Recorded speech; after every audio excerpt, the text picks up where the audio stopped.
মাগো, ও আমার কোমরটা গেল রে। এক প্রকার চেঁচিয়ে কথাটা বলে উঠলাম আমি। আর আমার চেঁচানো শুনে সামনের গাড়ি থেকে নেমে আসলো 5 জন মানুষ, 3টে ছেলে আর 2টো মেয়ে। 3টে ছেলের ভেতর একজন হলো আরিয়ান, পরনে তার ব্ল্যাক জিন্স, কালো শার্ট। দ্বিতীয় ছেলেটির নাম সায়ান, সেও শার্ট আর জিন্স পরা, চোখে তার চশমা, দেখে বোঝা যাচ্ছে কিছুটা গম্ভীর টাইপের ছেলে। আর 3 নাম্বার হলো জিসান, পরনে তার রেড গেঞ্জি আর জিন্স, তাকে দেখে বোঝা যাচ্ছে খুব হাসি খুশি টাইপের একটা ছেলে। আর 2 জন মেয়ে, প্রথম মেয়েটি পরেছে শর্ট ড্রেস আর একটা পিচ্চি মেয়ে, মনে হয় ক্লাস 9-10-এ পড়ে, পরনে তার জিন্স আর টপস। তাদের মধ্যে ব্ল্যাক শার্ট পরা ছেলেটি বলে উঠল, এই মেয়ে, চোখে দেখো না নাকি? দেখছো সামনে একটা গাড়ি আসছে, তাহলে সরে যাবে না? স্টুপিড মেয়ে কোথাকার। এক তো কোমরে ব্যথা পেয়েছি, তার উপর আবার এতগুলো কথা শোনালো। মুহূর্তের মধ্যে রাগে আগুন আগুন। এমন সময় দৌড়ে আসলো আমার সামনে তিশা আর রুহি। ওরা দুজনেই হলো আমার বেস্ট ফ্রেন্ড। ওরা বলল, তুই ঠিক আছিস তো মেয়ে? ওদের কথার কোনো জবাব না দিয়ে আস্তে আস্তে সাইকেলটা উঠিয়ে নিজেও দাঁড়িয়ে পড়লাম আমি। তারপর সামনের ছেলেটার দিকে তাকিয়ে চেঁচিয়ে বললাম, এই যে মিস্টার, একে তো ধাক্কা মেরে ফেলে দিয়েছেন, তার উপর আবার অপমান করছেন। দোষ কার ছিল শুনি? আপনি তো ধাক্কা দিলেন আমার সাইকেলে, তাই তো পড়ে গেছি। আমি ধাক্কা দিয়েছি? আপনি ধাক্কা দিয়েছেন। আমি ধাক্কা দেইনি, ইউ সামনে চলে এসেছো। এই নিয়ে আমার সাথে সামনে থাকা ছেলেটির সাথে ঝগড়া শুরু হয়ে গেল। হঠাৎই আরিয়ানের পাশে দাঁড়িয়ে থাকা ছেলেটি জিসান আরিয়ানের কানে কানে বলে উঠল, দোস্ত, এ দেখি পুরো ঝাঁঝে ভরা লাল মরিচ। তা তো দেখতেই পাচ্ছি। ওই যে কানে কানে কি কথা বলা হচ্ছে শুনি? এমন সময় ছেলেটির পাশে দাঁড়িয়ে থাকা একটা মেয়ে বলে উঠল, আরিয়ান, চুপ কর। এসব গ্রামের মেয়েদের সাথে কথা বলে পারবি না। গ্রামের মেয়েরা এক একটা চোখ উঠে হয় আর গাইয়া হয়। এই মেয়েটির কথা শুনে ওর পাশে থাকা আরেকটা মেয়ে বলে উঠল, তুলি আপু, এসব কি বলছো তুমি? ঠিকই বলেছি নূর, তুমি চিনো না এইসব মেয়েদের। সামনে এই মেয়েটির কথা শুনে আরো মাথা গরম হয়ে গেল আমার। আমি সামনের মেয়েটির দিকে তাকিয়ে বললাম, এই যে মিস তুলোর বস্তা, কি সব বলছেন শুনি? গ্রামের মেয়েরা গাইয়া হয়, আর আপনি কি শুনি শহরে থাকলে আর ফাটা জামা পরলে বুঝি স্মার্ট হয়ে যায়? আমার কথা শুনে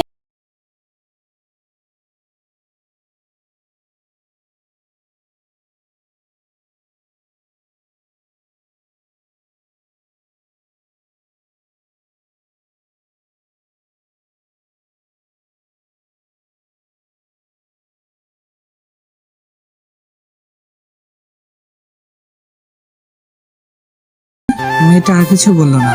তারপর আরিয়ান আমার দিকে তাকিয়ে বলল, এই যে miss Lalmorich. What the Lalmorich? আমি লালমরিচ? আমি লালমরিচ হলে আপনি কি? আপনি আপনি তাহলে ফাটা স্পিকার কি? কানা নাকি? এমন সময় লুঙ্গি ড্যান্স গানের রিংটোন জিসানের ফোনে বেজে উঠল। আচমকা এমন আহামরি একটা গানের রিংটোন শুনে আমি, তিশা, রুহি 3 জনই একসাথে হেসে দিলাম। মুখ থেকে অটোমেটিক বেরিয়ে আসলো, ওরে কি গান রে মাইরি, এই গান কেউ রিংটোন দেয় নাকি? আমার কথা শুনে আরিয়ান বলে উঠল, আমার দোষ দেয় তাতে তোমার কি? এদিকে জিসান কতক্ষণ ফোনে কথা বলে আরিয়ানকে বলে উঠল, এখানে আর কতক্ষণ দাঁড়িয়ে থাকবে? দাদু তো ওয়েট করছে, আর দেরি হলে তো শাস্তি দিবে। ও দেখছো, আমি তো ভুলেই গেছিলাম, এই সব হয়েছে মিস লালমরিচের জন্য। ওই যে মিস্টার ফাটা স্পিকার, এত কথা বলার কিচ্ছু নেই। আমি ইচ্ছে করে আপনাদের দেরি করাইনি, আপনারা নিজেরাই দেরি করেছেন। এমনিতে আমাদের তাড়া আছে। এই রুহি, সাইকেল ধরিয়ে ওদের বললাম, চল, এসব ফাটা স্পিকারদের সাথে কথা বলে লাভ নেই। এই বলে কিছুটা হাঁটতেই ধারাম করে গাড়ির চাক্কার পাশে পড়ে গেলাম আমি। সাথে সাথে সামনে থাকা আরিয়ান, জিসান, সায়ান, তুলি, নূর 5 জন একসাথে উচ্চ স্বরে হেসে দিল। আমি শুধু মাথা নিচু করে বসে রইলাম। এমন সময় রুহি আর তিশা দৌড়ে এসে ধরে ওঠালো আমায়। আমি বলে উঠলাম, এইভাবে পাগলের মতো হাসার কিছু হয়নি। এই বলে রুহি আর তিশার হাত ধরে ওখান থেকে চলে আসলাম আমরা। কিছুটা দূর যেতেই ওদের সামনে উচ্চস্বরে হেসে দিলাম আমি। আমার হাসি দেখে তিশা আর রুহি অবাক হয়ে বলল, তুই হাসিস কেন? পেছনে তাকিয়ে দেখ, আগে আগে হোতা হ্যায় ক্যা। মানে? আরে পেছনে ঘুরে তাকিয়ে দেখ না। আমার কথা মতো ওরাও পেছনে ঘুরে তাকালো।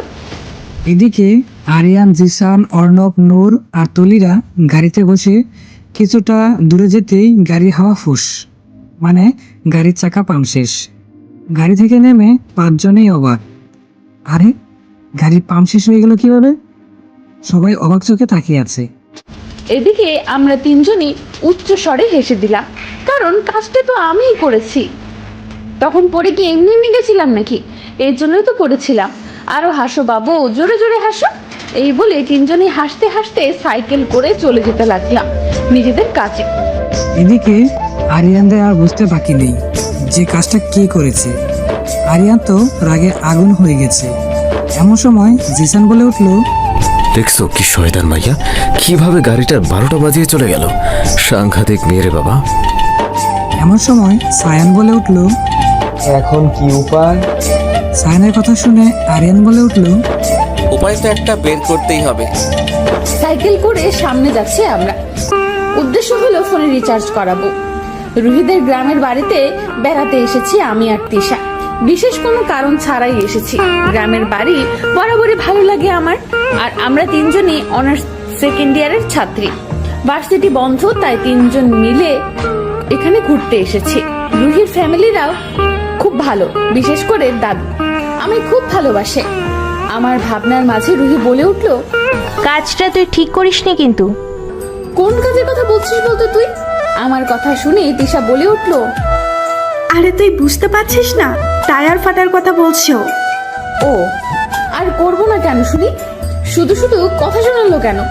আর ওই মেয়েটাকে তো ইচ্ছে করছিল ঠাটিয়ে একটা থাপ্পড় মারি। কিন্তু এখন যে টায়ার ফাটিয়ে দিলি, এখন ওরা যাবে কি করে? তার উপর ওই ছেলেটা তো বললো দেরি হলে নাকি ওদের দাদু শাস্তি দিবে। দেয় কি আমাদের তাতে? আমাদের সাথে তো আর দেখা হবে না।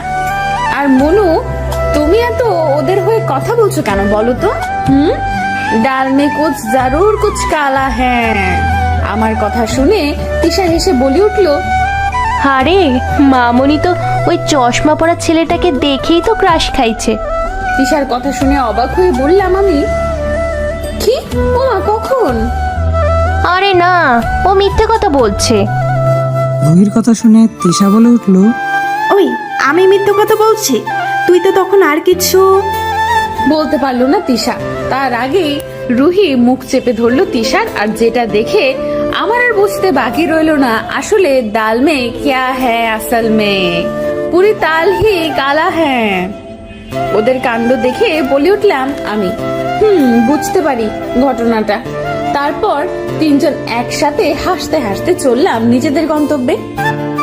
পাক্কা 1.5 ঘন্টা গাড়ি ঠেলতে ঠেলতে তাদের গন্তব্যে পৌঁছালো আরিয়ানরা। পর থেকে চোখ মুখে বিরক্তির ছাপ স্পষ্ট বোঝা যাচ্ছে। আরিয়ান তো মনে হয় মেয়েটাকে একবার পেলে কি করতো তাও নিজেও জানে না। ধীরে ধীরে বাড়ির ভিতরে পৌঁছালো তারা। বাড়িতে ঢুকতেই সবাই হেসে তাকালো তাদের দিকে। আরিয়ান সবার কাছে গিয়ে কথা বলতে শুরু করলো। এমন সময় আসলো দাদু। আরিয়ান গিয়ে তাকে জড়িয়ে ধরতেই দাদু বলে উঠলো, এত দেরি কেন হলো? আসলে দাদু, আমাদের গাড়িটা নষ্ট হয়ে গিয়েছিল। অমন গাড়ি চালাও কেন যে গাড়ি অর্ধেক রাস্তায় আসতেই নষ্ট হয়ে যায়? আসলে দাদু, হয়েছে, আর কিছু বলতে হবে না। এদিকে আরিয়ান ভাবছে এই সব কিছু ওই মেয়েটার জন্য হয়েছে। আরেকবার দেখা হোক, মজা বুঝাবো। এমন সময় বাড়ির ভিতর প্রবেশ করলো মিম, তিশা আর রুহি। ওদের দেখে রীতিমতো অবাক হলো আরিয়ান, সায়ান, জিসান, নূর আর তুলি। 5 জনেই অবাক চোখে তাকিয়ে আছে ওদের দিকে। বাড়ির ভিতরে ঢুকতেই সামনে তাকাতে চোখ রসগোল্লা হয়ে। হাই রে, এরা এখানে কেন? এখন কি হবে? দেয়ালের সাথে চেপে ধরে দাঁড়িয়ে আছে আরিয়ান, আর আমি ভয়ে কাচুমাচু হয়ে তাকিয়ে আছি তার দিকে। আগে যদি জানতাম ওনার সাথে আবার দেখা হয়ে যাবে, তাহলে জীবনেও টায়ার ফাটানো তো দূরে থাক, টায়ারের কাছেও যেতাম না আমি। কে জানতো এই ফাটা স্পিকার রুহির কাজিন হবে। কিছুক্ষণ আগে নিচে ওনাদের দেখে অবাক হলাম আমরা, সাথে ওনারও বেশ অবাক হয়েছে আমাদের দেখে, সেটাও বেশ বুঝতে পারছি আমি। রুহি তো মনে মনে বহুত খুশি, তার ক্রাশও আছে এখানে। রুহি নাচতে নাচতে গেল তার মায়ের কাছে জিজ্ঞেস করতে, এরা এখানে কেন? আমিও গিয়ে রুহির পাশে গিয়ে দাঁড়ালাম। আন্টি রুহির কথা শুনে বলে উঠলো, ও তোর রেনুর ফুপির ছেলে, মানে তোর ফুপাতো ভাই, আর নূর হলো ওর ছোট বোন, মানে তোর ফুপাতো বোন, আর বাকিরা হলো ওর বন্ধুরা। ওরা সবাই একসাথে ভার্সিটি ফাইনাল ইয়ারে পড়ে, আর নূর ক্লাস 10-এ। ওরা কখনো গ্রামে আসেনি, তা এসেছে এবার গ্রাম ঘুরে দেখতে। কিন্তু এই ভাইকে আর নূরকে আগে কোথাও তো দেখিনি। দেখবি কিভাবে, ও তো তেমন কোথাও যায় না। আর আমরাও তো ওদের বাসায় একবারে গিয়েছিলাম, আর তখন ও আর নূর ছিল না, তাই দেখিসনি। ও, এই তাহলে আরিয়ান ভাইয়া, তাই তো তখন নামটা চেনা চেনা লাগছিল। রুহির কথা শুনে আন্টি অবাক হয়ে তাকিয়ে বলল, কখন? আর বলো না মা, আর কিছু বলতে পারলো না রুহি। তার আগে রুহি পায়ে দিলাম একটা পাড়া, সাথে সাথে চেঁচিয়ে উঠলো। সাথে সাথে আশেপাশের সবাই আমাদের দিকে তাকালো। এমন সময় দাদু বলে উঠলো, কি হলো রুহি, তুমি চেঁচিয়ে উঠলে কেন? ও কি বলবে আর? আগেই আমি বলে উঠলাম, ও কিছু না দাদু ভাই, ও সামনে একটা টিকটিকি দেখে চেঁচিয়ে উঠলো আর কি। আমার কথা সবাই মেনে নিয়ে চলে গেল। এমন সময় দাদু ওনাদের বলে উঠলো, যাও সবাই রুমে গিয়ে ফ্রেশ হয়ে আসো। সাথে সাথে সবাই চলে গেল। এদিকে সবাই অবাক হয়ে তাকিয়ে গেলেও আরিয়ান আর তুলোর বস্তাটুকু তুলি আফায় রাগী লুক নিয়ে চলে গেল। তুলি আফার বিষয়টা খুব একটা গায়ে না মাখলেও আরিয়ানের লুকটায় ভয় লাগলো। না জানি সামনে পেলে কি করবে। আমি তো ভাই ভুলেও ওনার সামনে যাচ্ছে না। এই ভেবে কিছুক্ষণ গিয়ে দাদুর পাশে দাঁড়ালাম। খুব ভালো লাগে আমার দাদুর সাথে থাকতে। আমার সামনে যেতেই দাদু বলে উঠলো, কি হলো, আমার ময়না পাখিকে এত চিন্তিত লাগছে কেন? আমি দাদুকে খুব খুশি মনে জড়িয়ে ধরে বললাম, কিছু হয়নি দাদু ভাই। তারপর কিছুক্ষণ দাদুর সাথে কথা বললাম। এমন সময় সবাই সিঁড়ি দিয়ে নেমে আসলো। সায়ান, জিসান, তুলি, নূর। ওনাদের দেখে আমি আর কোনো কিছু না ভেবেই দৌড়ে সিঁড়ি বেয়ে উপরে উঠলাম। আর একটা রুম টপকে আরেক রুমে যাব এমন সময় হুট করে কেউ হাত ধরে টান দিল। হঠাৎ করে যে এমন কিছু একটা হবে সেটা হয়তো আমি ভাবতেই পারিনি। ভয়ে চোখ মুখ বন্ধ করে আছি। বর্তমানে জীবনে প্রথমবার কোনো ছেলের এতটা কাছে চলে এসেছি। আমার মনে হচ্ছে হার্টবিট ওঠানামা করছে, বুকের ভেতর টক টক করছে। মনে হচ্ছে এখনই শ্বাস বন্ধ হয়ে যাবে আমার। আমি কাঁপা কাঁপা গলায় বললাম, আপনি এইভাবে আমায় টান দিলেন কেন? তুমি আমার গাড়ির টায়ার পাংচার করেছো কেন? ওনার কথা শুনে ভয়ে কাঁপা কাঁপা গলায় বললাম, কে বলেছে আপনাকে যে আমি আপনার গাড়ির টায়ার ফাটাইছি? তোমার সাহস তো কম না। একে তো গাড়িটার 12টা বাজাইছো, তার উপর আবার বড় বড় কথা বলছো। দেখুন, আমি কিছু করিনি, আমি যেতে দিন। এমন সময় দরজায় নক করলো কেউ। হঠাৎ এমনটা হওয়াতে আমি প্রচুর ভয় পেয়ে গেলাম। অপর পাশ থেকে তুলি আফাই বলে উঠলো, কি হলো আরিয়ান, তুই এতক্ষণ দরজা বন্ধ করে কি করছিস একা একা? তুলি আফার কথা শুনে আরিয়ান আমার দিকে তাকিয়ে জোরে বলে উঠলো, কিছু করছি না, এখনই আসছি, তুই যা। কিছুক্ষণের মধ্যেই বুঝতে পেরেছি তুলি আপা চলে গেছে। হঠাৎই আরিয়ান বলে উঠলো, এত ঝাঁজ কেন তোমার লালমরিচ? এই মুহূর্তে ওনার উপর রেগে যাওয়া মানে নিজের বিপদ নিজেই ডেকে আনা। হঠাৎই মাথায় একটা বুদ্ধি আসলো আমার। ব্যাস মাথা ঘুরে পড়ে গেলাম আমি আরিয়ানের বুকে। সাথে সাথে আরিয়ান অবাক হয়ে ধরে ফেললো আমায়। তারপর বলে উঠলো, কি হলো তোমার লালমরিচ? আমি বুঝতে পেরেছি আরিয়ান ভয় পেয়েছে। ব্যাস সেই সুযোগটাকে কাজে লাগিয়ে আমিও আচমকা আরিয়ানকে ধাক্কা মেরে দরজা খুলে দৌড়। আর যাওয়ার আগে চেঁচিয়ে বললাম, যা করেছি বেশ করেছি, ফাটা স্পিকার। ব্যাস আমি দৌড়, আমায় আর পাইকে। এদিকে আরিয়ান যেন এখনো শক্ট হলো। কি হলো এইমাত্র সেটা ভেবে আরিয়ান হাসতে হাসতে বলল, ঠিক আছে লালমরিচ, আমিও ইটের জবাব পাথর দিয়ে দিব, জাস্ট ওয়েট। এই বলে মুচকি হেসে ঘর থেকে বের হলো আরিয়ান। রান্নাঘরে আন্টির কাছে হেল্প করছে রুহি। আর কিছুক্ষণ পর পর সায়নের দিকে তাকাচ্ছে সে। কেমন এক অদ্ভুত অনুভূতি হচ্ছে তার। এর আগে কখনো কোনো ছেলেকে দেখে এমন হয়নি তার।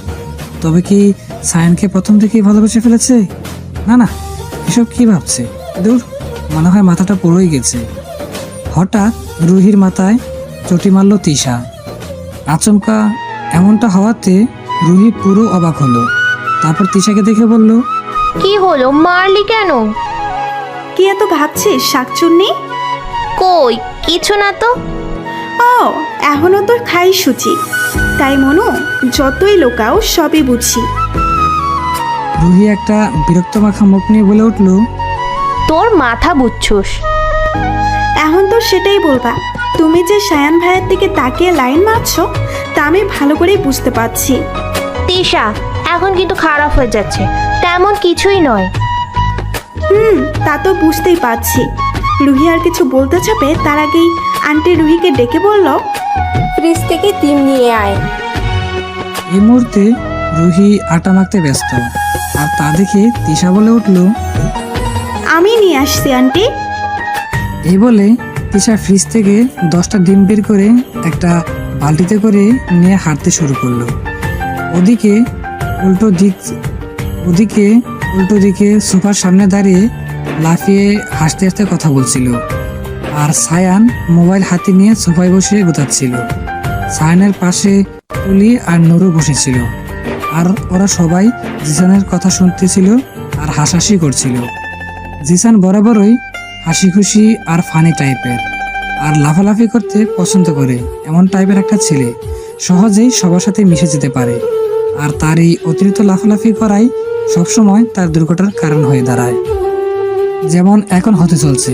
সিঁড়ি বেয়ে নিচে নামছিল আরিয়ান। সবাইকে একসাথে সোফায় বসে হাসাহাসি করছিল, তাই সেও গিয়ে বসলো তাদের মাঝে। আরিয়ানকে দেখে জিসান বলে উঠল, দোস্ত, এতক্ষণ কি করছিলি? রুমে বসে কাবাডি খেলছিলি নাকি? বেটা, একটা তেলাপোকাকে ধরতে গেছিলাম। ব্যাস হয়ে গেছে।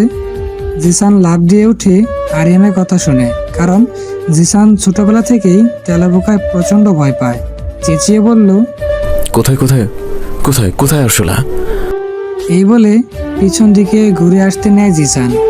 এদিকে রান্নাঘরের কাছে এসে তিশা ডিমের বাটি নিয়ে আসতেছিল। আর এদিকে জিসান চেঁচিয়ে লাফাতে লাফাতে গিয়ে পড়লো তিশার উপরে। আচমকা এমন হওয়াতে দুজনে তাল সামলাতে না পেরে পড়ে গেল নিচে। তিশা নিচে আর তিশার উপরে জিসান। আর জিসানের মুখে গিয়ে পড়লো ডিমের বাটি। ব্যাস, খেলাফত যা হবার হয়ে গেছে। পুরো 10টা ডিম ফেটে লাগলো জিসানের মুখে। ঘটনাটা ধপ করে হয়ে যাওয়ায় সবাই পুরো হা হয়ে তাকিয়ে রইল ওদের দিকে। কিছুক্ষণের মধ্যেই হাসির রোল পড়ে গেল পুরো বাড়িতে। সিঁড়ি বেয়ে নিচে নামছিলাম আমি। এমন আহামরি ঘটনা দেখে চোখ পুরো রসগোল্লা হয়ে গেল আমার। জাস্ট হা করে তাকিয়ে রইলাম আমি ওদের দিকে। এদিকে তিশা পড়ছে মহা বিপদে। না পারছে কিছু বলতে, না পারছে কিছু করতে।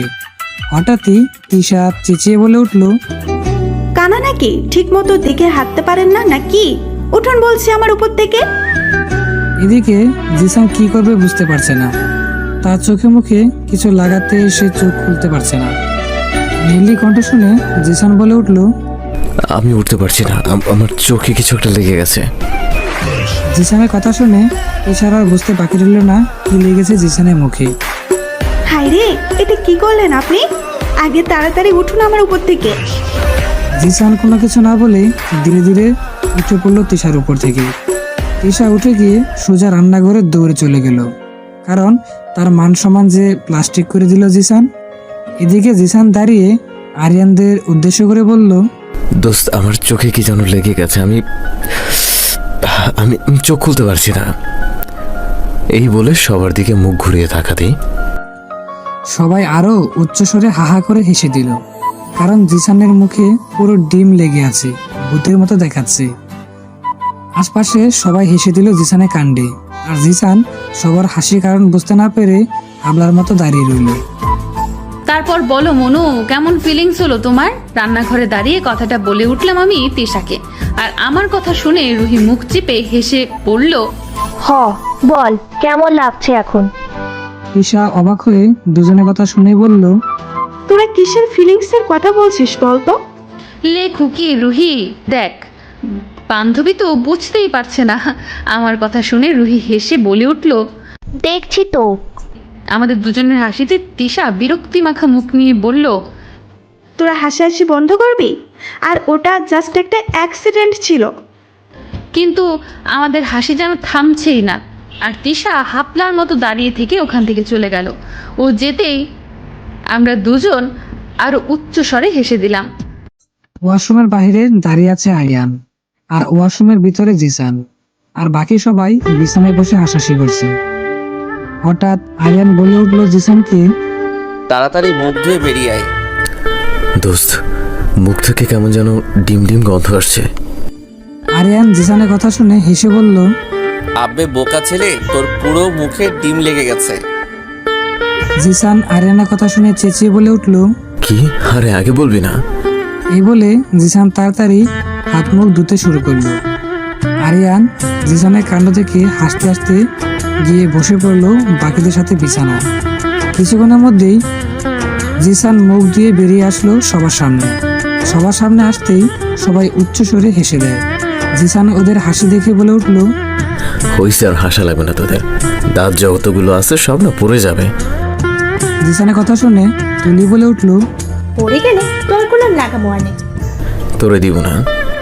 জিসানের কথা শুনে আরিয়ান বলে উঠলো, তাইলে কারে দিবি যে মেয়েটার উপর পড়ে গেলি তারে? আরিয়ানের কথা শুনে 2 মিনিটের জন্য হলেও জিসান কল্পনা চলে যায় তখনকার বিষয়টা নিয়ে। কিছু একটা ভেবে আর মনে হাসলো জিসান। হঠাৎই জিসানের মাথায় একটা চাটি মারলো আরিয়ান, তারপর বলে উঠলো, কি এত ভাবছিস বলতো? না কিছু না। তারপর বলো মামা, ডিমের পারফিউমটা কেমন লাগলো?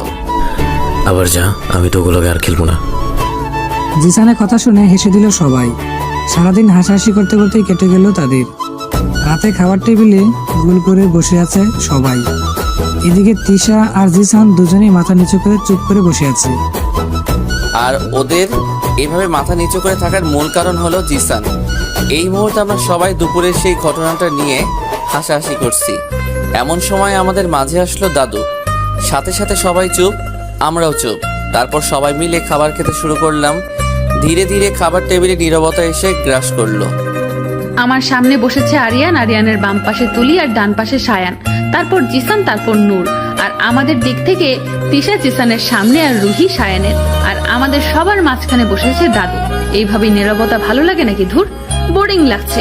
এইভাবে তিশার পায়ে একটা খোঁচা মারলাম। আমার কাজে তিশা অবাক হয়ে বলল, কি হয়েছে? ভালো লাগছে না। সবাই এইভাবে চুপচাপ কেন? বোবা হয়ে গেল নাকি? এত কথা কেন বলিস তুই? চুপচাপ খেয়ে নে। আচ্ছা দেখ তো রুহি, আফাই কি করছে? নিশ্চয়ই সায়ান ভাইয়ের দিকে মিটমিট করে তাকাচ্ছে আর হাসছে। আমার কথা শুনে তিশা রুহির দিকে তাকালো।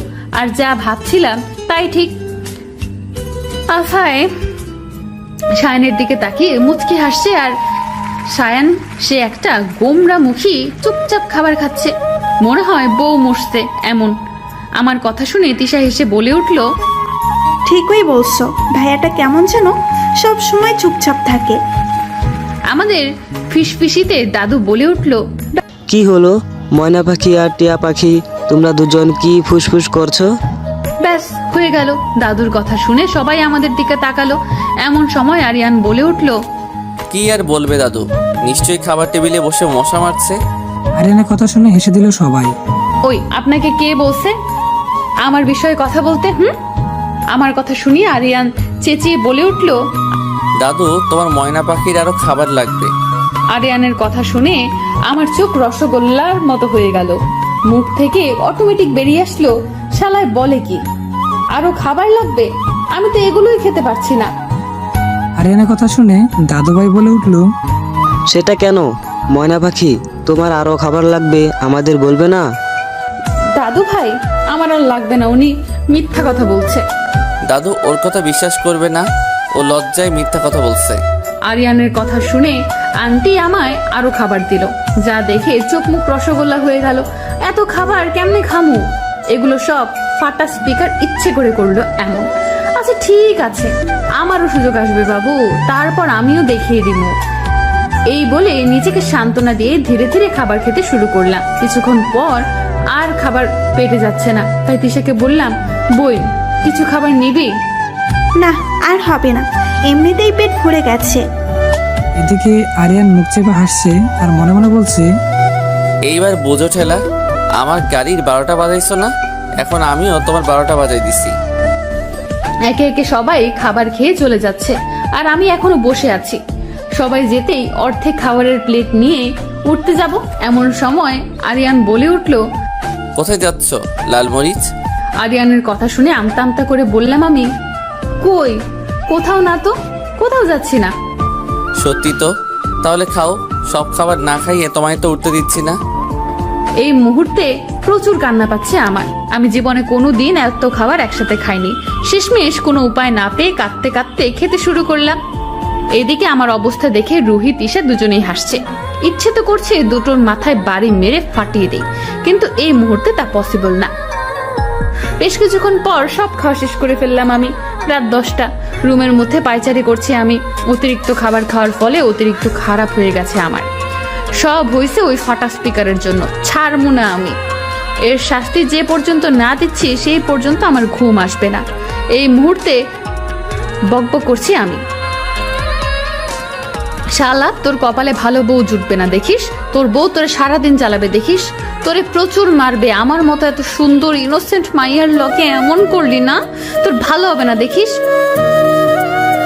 আর বিছানায় বসে বসে আমার কাণ্ড দেখে হাসছে তিশা আর রুহি। হঠাৎই সামনে একটা বালিশ দেখলাম আমি, সাথে সাথে বালিশটা হাতে নিয়ে মারলাম দুটোর মুখে।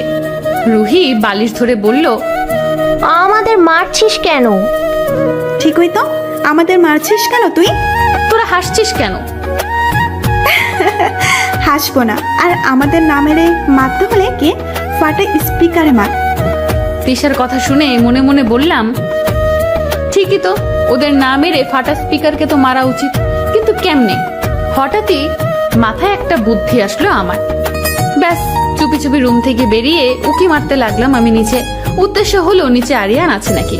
সিঁড়ি বেয়ে নিচে নামতে নামতে উকি মারছি আমি, কিন্তু কোথাও ওনাকে পাচ্ছি না। হয়তো সবাই ঘুমিয়ে পড়েছে। এই ভেবে আবার উপরে উঠতে যাব, এমন সময় কেউ বলে উঠল, এইভাবে চোরের মতো উকি মারছো কেন? আচমকে এমনটা হওয়াতে ভয়ে ঘাবড়ে গেলাম আমি। সামনে তাকিয়ে আরিয়ানকে দেখে আরেক দফা অবাক হলাম আমি।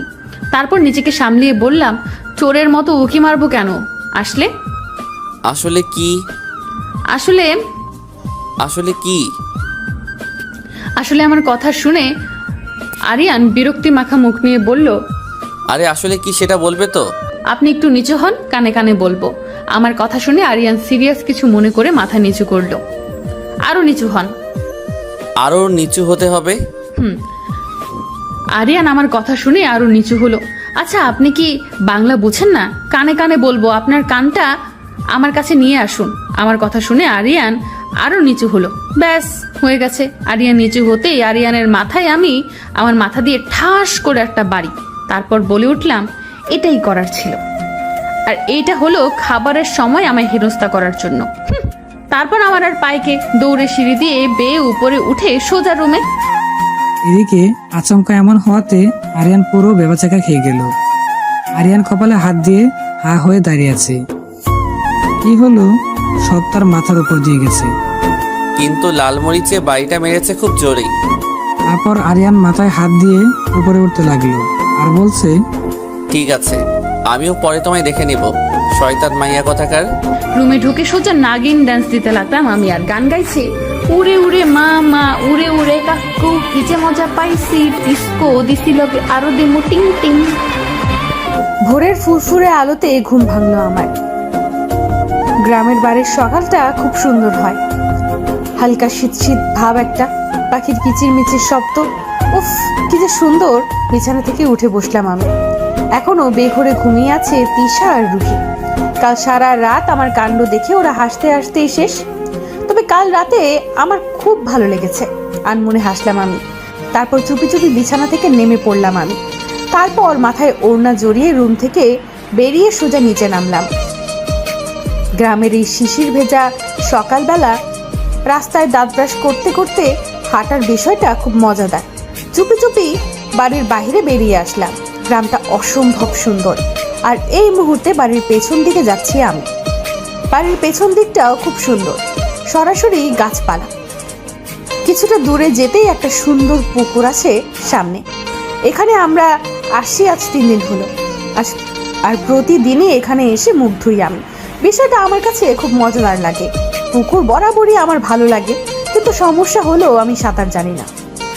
ছোটবেলা থেকে শহরের পরিবেশে বসবাস আমার, তাই এমনটা হয়েছে। প্রথম প্রথম খুব ভয় লাগলেও এখন আর লাগে না। বর্তমানে সেখানে যাওয়ার উদ্দেশ্যেই হাঁটছি আমি। হালকা রৌদ্রের তাপ, আর চারদিকে রয়েছে খেজুর গাছ সহ বিভিন্ন ধরনের গাছপালা। তবে সমস্যা যেটা হলো, পুকুরটার কাছে যাওয়ার আগে একটা গাছের হাক্কা। গ্রামের ভাষায় আর শহরের ভাষায় বলতে গেলে ছোট্ট একটা পুল আছে, যার নিচে আছে অল্প সংখ্যক কাদা পানি। আশেপাশে ধরার মতো কোনো সিস্টেম নেই, শুধু ছোট্ট একটা মোটা গাছ রাখা। এই জিনিসটা পার হতে প্রতিদিনই সমস্যা হয়। মনে হয় কখন যে পড়ে যায় ওই কাদা পানির মধ্যে। তবে পড়ে গেলে তেমন একটা প্রবলেম না হলেও পুরো জামা কাপড় ভিজে কাদায় মেখে যাব আমি, আর যেটা আমি মোটেও চাচ্ছি না। প্রতিদিনের মতো জুতো খুলে হাতে নিলাম, তারপর ধীরে ধীরে পুলটা পার করতে লাগলাম আমি। কিছুক্ষণের মধ্যেই পার হয়ে গেলাম, ব্যাস আমার কাজ শেষ। তারপর গেলাম পুকুরটার কাছে। অসম্ভব সুন্দর একটা পুকুর। এদিকে মিমের পিছনে পিছনে অন্য আরেকজন এসেছে, সেটা হয়তো সে বুঝতে পারেনি। ঘুম থেকে উঠেই আরিয়ান কিছুক্ষণের জন্য জানালার পাশে দাঁড়ায়, আর তখন সে লারমরিক্স, এ বাহিরে একা বের হতে দেখেও সে পিছনে পিছনে চলে আসে। কারণ আর যাই হোক, সুযোগ পেলে সাহায্য করার ইচ্ছা তো তার আছেই। আর কাল রাতে যা করেছে তার জন্য তো কিছু একটা করতে হবে, এ ভেবে সেও চলে আসে পিছনে পিছনে। এই মুহূর্তে আরিয়ানও সেই পুলটার এপারে দাঁড়িয়ে আছে। তারপর সেও ধীরে ধীরে পার হয়ে গেল ওপারে। কিছুটা দূরে যেতেই সে দেখতে পেল লাল মরিচ এসে এসে মুখ ধুচ্ছে। কিছুক্ষণের জন্য হলেও আরিয়ানের চোখ আটকে যায় মিমের ঠোঁটের হাসির দিকে। কিছুক্ষণ তাকিয়ে রইল আরিয়ান তার দিকে। বেশ কিছুক্ষণ পর সিঁড়ি বেয়ে উপরে উঠলাম। আচমকা সামনে ফাটা স্পিকার দেখে চমকে উঠলাম আমি। এই রে, এখন এখানে একা পেয়ে মারবে নাকি আমায়? একদম কথা না বলে চুপি চুপি এখান থেকে যেতে হবে আমায়। এই ভেবে দ্রুত গতিতে হাঁটা শুরু করলাম আমি। হঠাৎই মনে হলো কোথাও একটা আটকে গেছে উনি, তাই বলে উঠলাম, এইভাবে তাকিয়ে কি দেখছেন বলুন তো? কারো কণ্ঠ শুনে আরিয়ান তার ভাবনা থেকে বেরিয়ে আসলো। তারপর বলে উঠলো, কই না, কিছু না তো। ও, তাই এখানে কি করছেন? তেমন কিছু নয়। ও ঠিক আছে, এই বলে আমি চললাম। এদিকে আরিয়ান শুধু তাকিয়ে রইল মিমের যাওয়ার পানে। হঠাৎই আরিয়ান বলে উঠলো, এখানে কি করছিলে? আরিয়ানের কথা শুনে থেমে গেল মিম। তারপর বলে উঠলো, না তেমন কিছু না, ওই পুকুরটার কাছে আসছিলাম মুখ ধুতে। ও, তবে এখন কোথায় যাচ্ছ? বাড়িতে। ও আচ্ছা, ওয়েট, একসাথে যাব। আমিও মুখ ধুয়ে আসি। আনমনে হেসে বললাম আমি, ঠিক আছে। আরিয়ানের এমন স্বাভাবিক ব্যবহার দেখে মিমের কেমন যেন লাগছে। উনি কি ভুলে গেলেন নাকি কাল রাতের বিষয়টা? যাক, ভালো হয়েছে, যেমনটা ভেবেছিলাম তেমন কিছু নয়। কিছুক্ষণের মধ্যে আরিয়ান চলে আসলো। তারপর আরিয়ান মিমের সামনে এসে বলে উঠলো, চলো তাহলে যাওয়া যাক। কেন জানি মনের ভেতর কু ডাকছে, নিশ্চয়ই ডাল মে কুচ কালা হ্যাঁ। তা না হলে এতটা স্বাভাবিক ব্যবহার ঠিক হজম হচ্ছে না তো। আমার ভাবনার মাঝে আরিয়ান বলে উঠলো, কি হলো, চলো। চলুন। তারপর আর কিছু না ভেবে চললাম আমি আর আরিয়ান একসাথে। এবার সমস্যা হলো আরেকটা, এখন এই পুলটা কি করে পার করব? যদি পড়ে যাই মান সম্মান সব তো ফালুদা হয়ে যাবে। বি পজিটিভ মিম। আরিয়ান আমার আগেই চলে গেছে, এখন আমি বাকি আছি। কি করে পার হব বুঝতে পারছি না। বারবার মনে হচ্ছে আমি পড়ে যাব। তার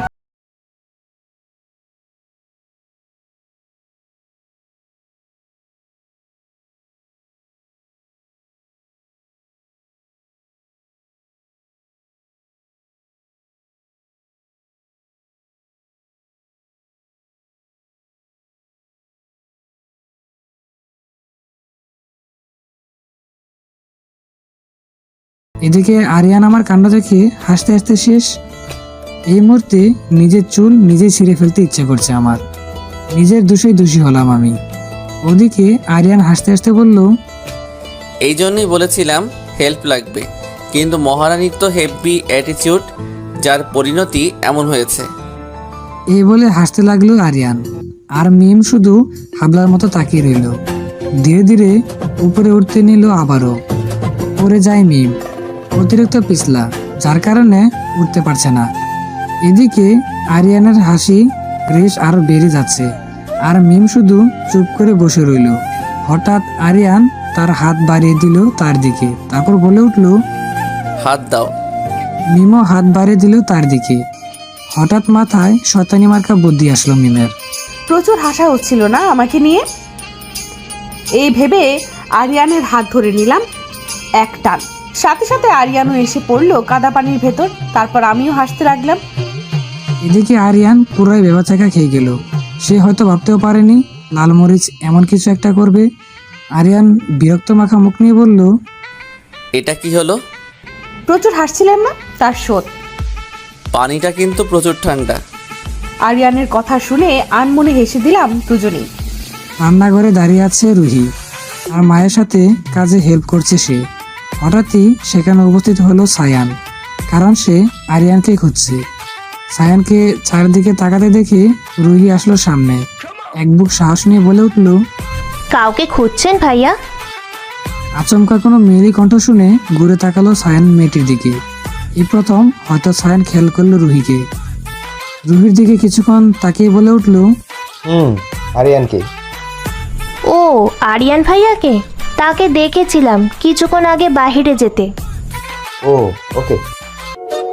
এটুকু বলে সরে আসে সায়ান, আর রুহিও আর কিছু না ভেবে মুচকে এসে তার কাজে চলে যায়।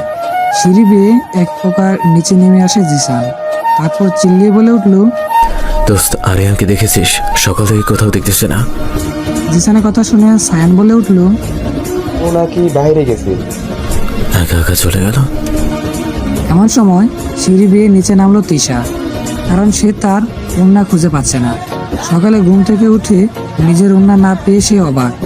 পরক্ষণেই পাশে মিমের ওড়না দেখে সে বুঝে গেছে তারটা মিম নিয়ে গেছে, তাই সে খুঁজছে মিমকে। তিশা সিঁড়ি বেয়ে নিচে নামতেই জিসান আর সায়ানকে একসাথে দেখে কিছু না বলেই চুপচাপ হেঁটে যেতে লাগলো। এই মুহূর্তে তিশা জিসানের উপর রেগে আছে, শুধুমাত্র তার জন্য। কালকে রুহি আর মিমের কাছে হেনস্থ হয়েছে সে, তাই একটু রেগে সে মুখ গুমরা করে নিচে নামছে তিশা। এদিকে তিশান তিশাকে দেখে একটা দাঁত কেলানি হাসি দিল, কিন্তু তিশা সেদিকে কোনো লক্ষ্য না দিয়ে মুখ ফেলিয়ে চলল। জিসান হয়তো বুঝতে পেরেছে তিশা ওর উপর রেগে আছে। তিশা হাঁটতে হাঁটতে রুহির কাছে গিয়ে দাঁড়ালো, তারপর বলে উঠল, মিম কই রে? আমি জানি না তো, সকাল থেকে দেখিনি ওকে। এমন সময় দরজার সামনে এসে উপস্থিত হলো আমাদের লালমরিচ আর একটা ফাটা স্পিকার। তাদের দুজনের অবস্থা দেখে সবাই জাস্ট হা হয়ে তাকিয়ে রইল। সবার মুখ থেকে অটোমেটিক বেরিয়ে আসলো, তোদের এমন অবস্থা কেমন করে হলো? এমন অবস্থা কেমন করে হলো? এমন অবস্থা কেমন করে হলো? তোদের এমন অবস্থা কেমন করে হলো?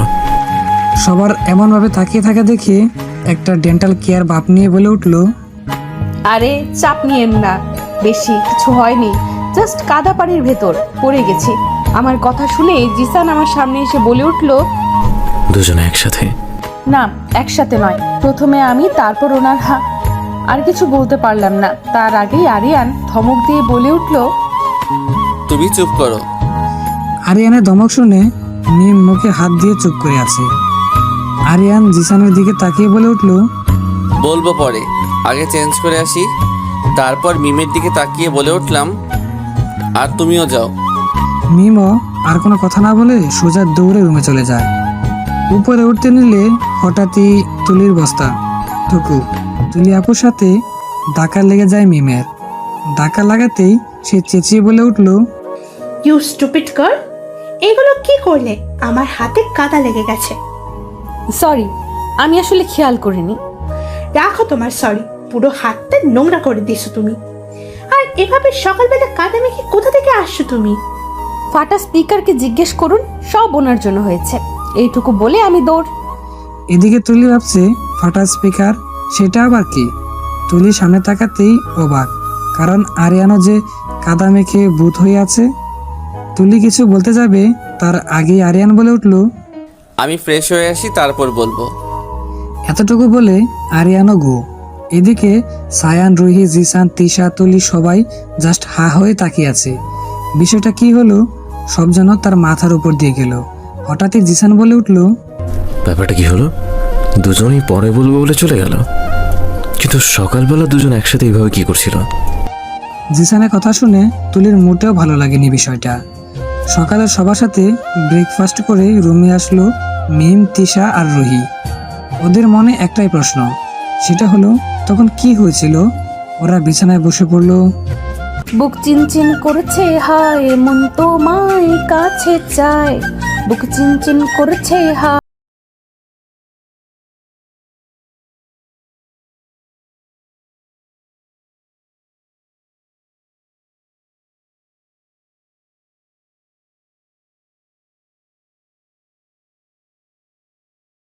আমি আর রুহি।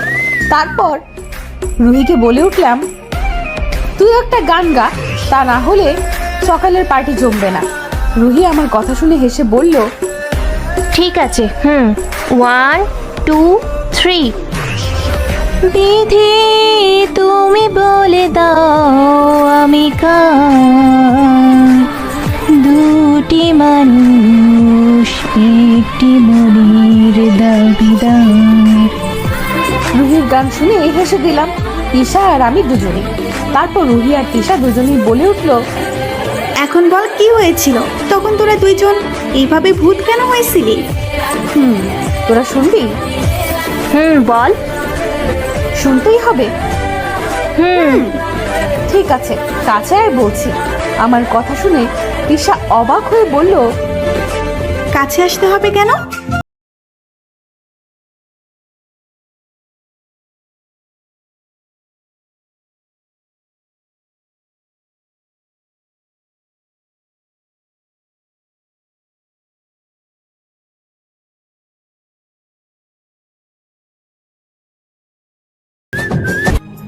আচমকা আরিয়ানের সাথে ধাক্কা লেগে ওনার গায়ের উপর পড়ে যাই আমি। হঠাৎ করে এমনটা হওয়াতে আরিয়ানও তাল সামলাতে না পেরে পড়ে যায় নিচে। এই মুহূর্তে আরিয়ান নিচে আর আমি তার উপরে, আর আমার পেছনে তিশা আর রুহি জাস্ট হা হয়ে তাকিয়ে আছে আমাদের দিকে আর বলছে, বেশ হয়েছে, আমাদের থেকে পালানো হচ্ছিল না, যা হয়েছে বেশ হয়েছে। ওদের কথা শুনে রাগ হচ্ছে আমার, ইচ্ছে করছে দুটোকে লাথি মেরে ফেলে দিই। কিছুক্ষণ আগে মিমের গান শুনে তিশা, রুহি দুজনেই মিমের পেছনে দৌড়াতে লাগে, কারণ মিমের গান তাদের এত পছন্দ হয়েছে যে মিমকে তারা পিটিয়ে নুমেল দিবে। আর তাদের দেওয়া উপহার থেকে বাঁচতেই রুম থেকে সোজা দৌড়ে আসতে নিল মিম। কিন্তু রাস্তার মাঝখানে যে একটা খাম্বা দাঁড়িয়ে থাকবে কে জানতো। পিছন থেকে তাকিয়ে দৌড়াতে ছিল মিম। তারপর বাকিটা ইতিহাস। এই মুহূর্তে ভয়ে চোখ বন্ধ করে রেখেছি আমি। জানি এখনই আরিয়ান আমায় চেঁচিয়ে বলবে, ইউ স্টুপিড গার্ল, চোখে কি দেখো না নাকি? একরাশ ভয় এসে গ্রাস করলো আমায়। আস্তে আস্তে চোখ খুললাম আমি। তারপর আরিয়ান কি বলবে তার আগেই আমি চেঁচিয়ে বলে উঠলাম, সরি ভাইয়া, আসলে আমি আপনাকে দেখতে পাইনি। তা দেখবে কেন? চোখ তো তোমার মাথার পিছনে থাকে। চোখগুলো পেছনে থাকলেই ভালো হতো, তাহলে আপনাকে দেখতে পেতাম। তোমার স্টুপিড কথাবার্তা বাদ দিয়ে ওঠো আমার উপর থেকে। আরিয়ানের কথা শুনে দাঁতে কামড় দিলাম আমি। যা গায়ের উপর থেকে না উঠে খালি খালি বকবক করছি। তারপর আস্তে আস্তে উঠে পড়লাম আরিয়ানের উপর থেকে। তারপর আরিয়ানও উঠে দাঁড়ালো। তারপর বলে উঠলো,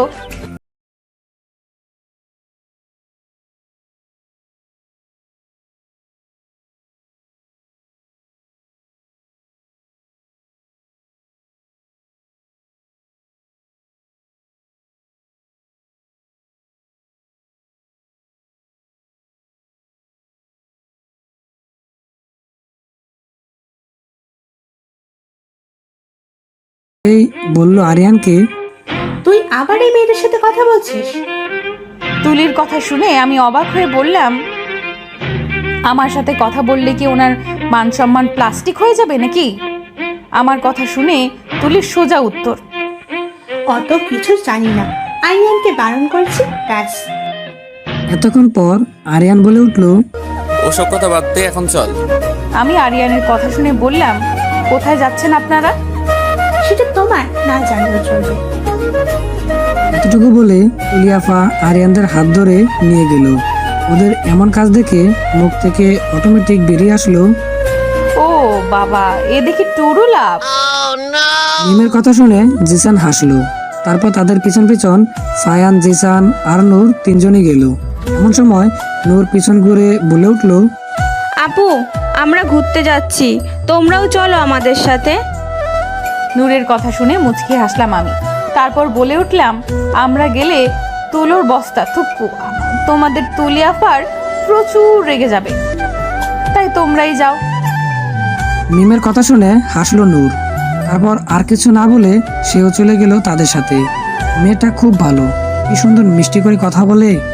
এমন সময় পিছন থেকে মিমকে জাপটে দিল তিশা আর রুহি।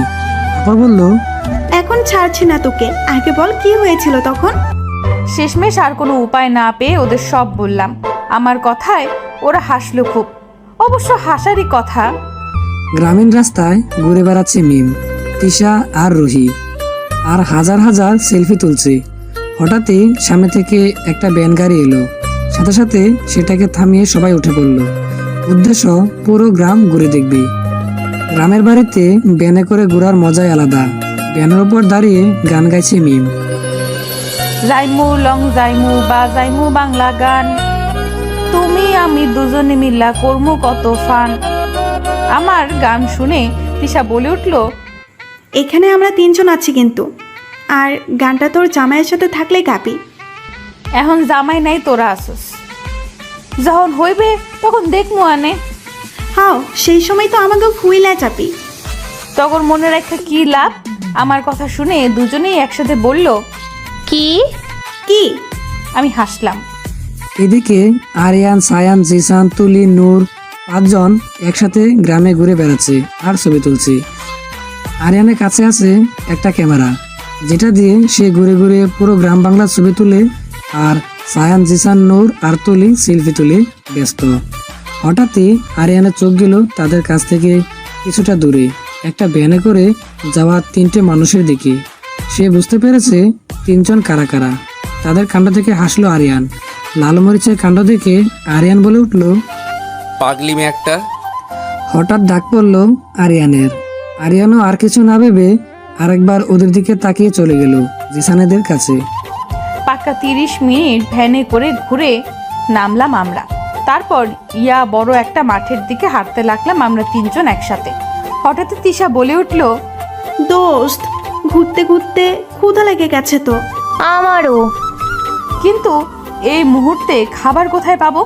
আশেপাশে তো কোনো দোকান নেই, আর আমরা তো এই ক্ষেতের ভিতর চলে এসেছি। হঠাৎই সামনে একটা পেয়ারা গাছ দেখতে পেল। তারপর ওদের দিকে তাকিয়ে চেঁচিয়ে বলে উঠল, দোস্ত দেখ, সামনে কি পেয়ারা খাবি? আমার কথা শুনে ওরা হেসে বলল, খাবো, কিন্তু পারবো কেমনে? চাপ নিস না, আমি তো আছি। আমার কথা শুনে ওরা দুজনেই অবাক হয়ে বলল, তুই গাছে উঠবি? পারিস উঠতে? পারি না তাতে কি হয়েছে, চেষ্টা তো করতে পারি। পড়ে গেলে কি হবে? আরে পড়বো না তো, তোরা দাঁড়া। এই বলে আমি কোমরে ওড়না বেঁধে গাছে উঠতে লাগলাম। কিছুক্ষণের মধ্যেই উপরে উঠে গেল। তারপর একটা একটা করে প্রায় অনেকগুলো পেয়ারা ওদের হাতে দিল। তারপর ওরা খেতে শুরু করলো, আর মিম গাছে ডালে বসেই খেতে শুরু করলো। সময়টা দুপুর হওয়ায় এই মুহূর্তে আশেপাশে তেমন কেউ নেই। বেশ কিছুক্ষণ পর তিশা আর রুহি বলে উঠল, আর কতক্ষণ গাছে বসে থাকবি? এখন তো নাম। ওদের কথা শুনে পড়লাম আমি আরেক বিপদে। উঠে তো গেছি, এখন নামবো কিভাবে? আমার কথা শুনে ওরা অবাক হয়ে বলে উঠল, কি চেঁচাচ্ছিস কেন? আমি নামতে পারছি না, আমায় নামা তোরা। আমার কথা শুনে দুজনেই দুশ্চিন্তায় পড়ে গেল, আর আমারও এখন ভয় হতে লাগলো, কারণ আমি সিরিয়াসলি নামতে পারছি না। ভাই তোরা কিছু একটা কর, আমি সত্যি সত্যি নামতে পারছি না। এমন সময় ওখানে এসে উপস্থিত হলো আরিয়ান, সায়ান, জিসান, তুলি আর নূর। জিসান জিজ্ঞেস করলো, তোমরা তোমরা এখানে কি করছো? আমরাও আপনাদের মতো ঘুরতে ঘুরতে এখানে এসেছি, কিন্তু কিন্তু সায়ানের কথা শুনে তিশা বলে উঠল, আসলে ভাইয়া আমরা একটা বিপদে পড়েছি। কি বিপদে পড়েছো তোমরা?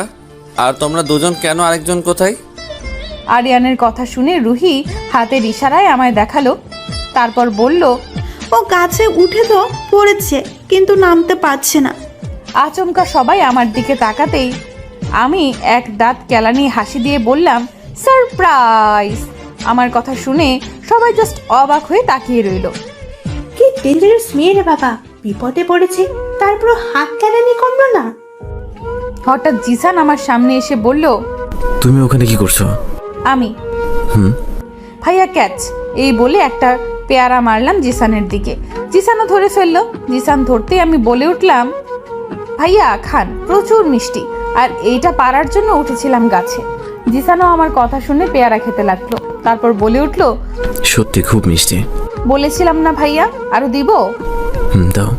তারপর জিসান আর মিম ওখানে ওভাবেই গল্প করতে শুরু করে দিল, আর বাকিরা জাস্ট হা হয়ে তাকিয়ে রইল তাদের দিকে, কারণ তারা হয়তো ভাবতেই পারছে না এরকম একটা সিরিয়াস বিষয়ে এমন কিছু করবে দুজন। কিছুক্ষণ পর তিশা আর আরিয়ান একসাথে সামনে এসে বসলো। এই তোরা কি করছিস বলতো? ও ওখান থেকে নামতে পারছে না, আর তোরা কিনা একসাথে গল্প শুরু করে দিছিস। তিশার কথা শুনে এতক্ষণ পর আমার মনে পড়লো যে আমি গাছের ডালে আটকা পড়েছি। আমি চেঁচিয়ে বললাম, ভাইয়া প্লিজ হেল্প মি। আমার কথা শুনে আরিয়ান বিরক্ত মাখা মুখ নিয়ে বলল, তোমায় ওখানে উঠতে বলেছিল কে? আরিয়ানের কথা শুনে আমি ভেবে বললাম, কে যেন বলেছিল। হ্যাঁ ভাইয়া, আমি নিজেই নিজেকে বলেছিলাম। Shut up. আরিয়ানের ধমক শুনে আমি চুপ। বেশ কিছুক্ষণ চলে গেল কোনোভাবেই কেউ আমায় নামানোর উপায় খুঁজে পেল না। এখন সবাই মিলে আমায় বকাবকি করছে, আরিয়ান, সায়ান, তুলি, তিশা, রুহিও, যেটা মোটেও আমার কাছে ভালো লাগছে না। মাঝখান থেকে তুলি বলে উঠল, নামতে যখন জানো না উঠেছিলে কেন? কথাটা খারাপ না বললেও কেমন গায়ে লাগলো আমার। তারপর চেঁচিয়ে বলে উঠলাম আমি, চুপ কর সবাই, আমি একাই উঠেছি, একাই নামবো। এমন সময় হাতে লাঠি নিয়ে গাছের মালিক দিল দৌড় আর চেঁচিয়ে বলছে, এই কারা আমার গাছে পেয়ারা চুরি করে? লোকটার কথা শুনে সবাই প্রায় উত্তেজিত হয়ে গেছে আর বলছে, তাড়াতাড়ি নাম। আমিও আর কোনো উপায় না পেয়ে নিচে নামতে ব্যস্ত হয়ে পড়লাম, আর যার পরিণতি পা পিছলে পড়ে গেলাম। ভয় চোখ বন্ধ করে নিলাম। জানি এখনই আমায় নিয়ে হসপিটালে দৌড়াতে হবে, আর আমি হসপিটালের বেডে শুয়ে থাকবো। আর কিছু মনে নেই, অতিরিক্ত রৌদ্রের তাপ আর ভয়ে আমি জ্ঞান হারালাম। কোথায় নিয়ে যাচ্ছেন আমায়? এক প্রকার চেঁচিয়ে কথাটা বলে উঠলাম আমি আরিয়ানকে, কিন্তু আরিয়ান আমার কোনো কথার উত্তর না দিয়েই হন করে আমায় কোলে তুলে নিয়ে সোজা ডাক্তারের চেম্বারে গিয়ে চেয়ারে বসিয়ে দিল। আমি তো রীতিমতো ভয়ে ঘাবড়ে গেলাম। আমি চেঁচিয়ে বললাম, আপনি আমায় এখানে কেন নিয়ে এসেছেন? আরিয়ান আমায় ধমক দিয়ে বলল, শাট আপ। আরিয়ানের ধমক শুনে আমি চুপ। এমন সময় একজন ডাক্তার এসে বড় একটা ইঞ্জেকশন নিয়ে আসলো, যা দেখে আমি ভয়ে বললাম, এটা দিয়ে কি হবে? তোমাকে এটা দেওয়া হবে। কি? ওইভাবে তাকানোর মতো কিছু হয়নি। না আমি দিব না, এই বলে লাফালাফি শুরু করে দিলাম। আর আরিয়ান মিমকে শক্ত করে চেপে ধরলো।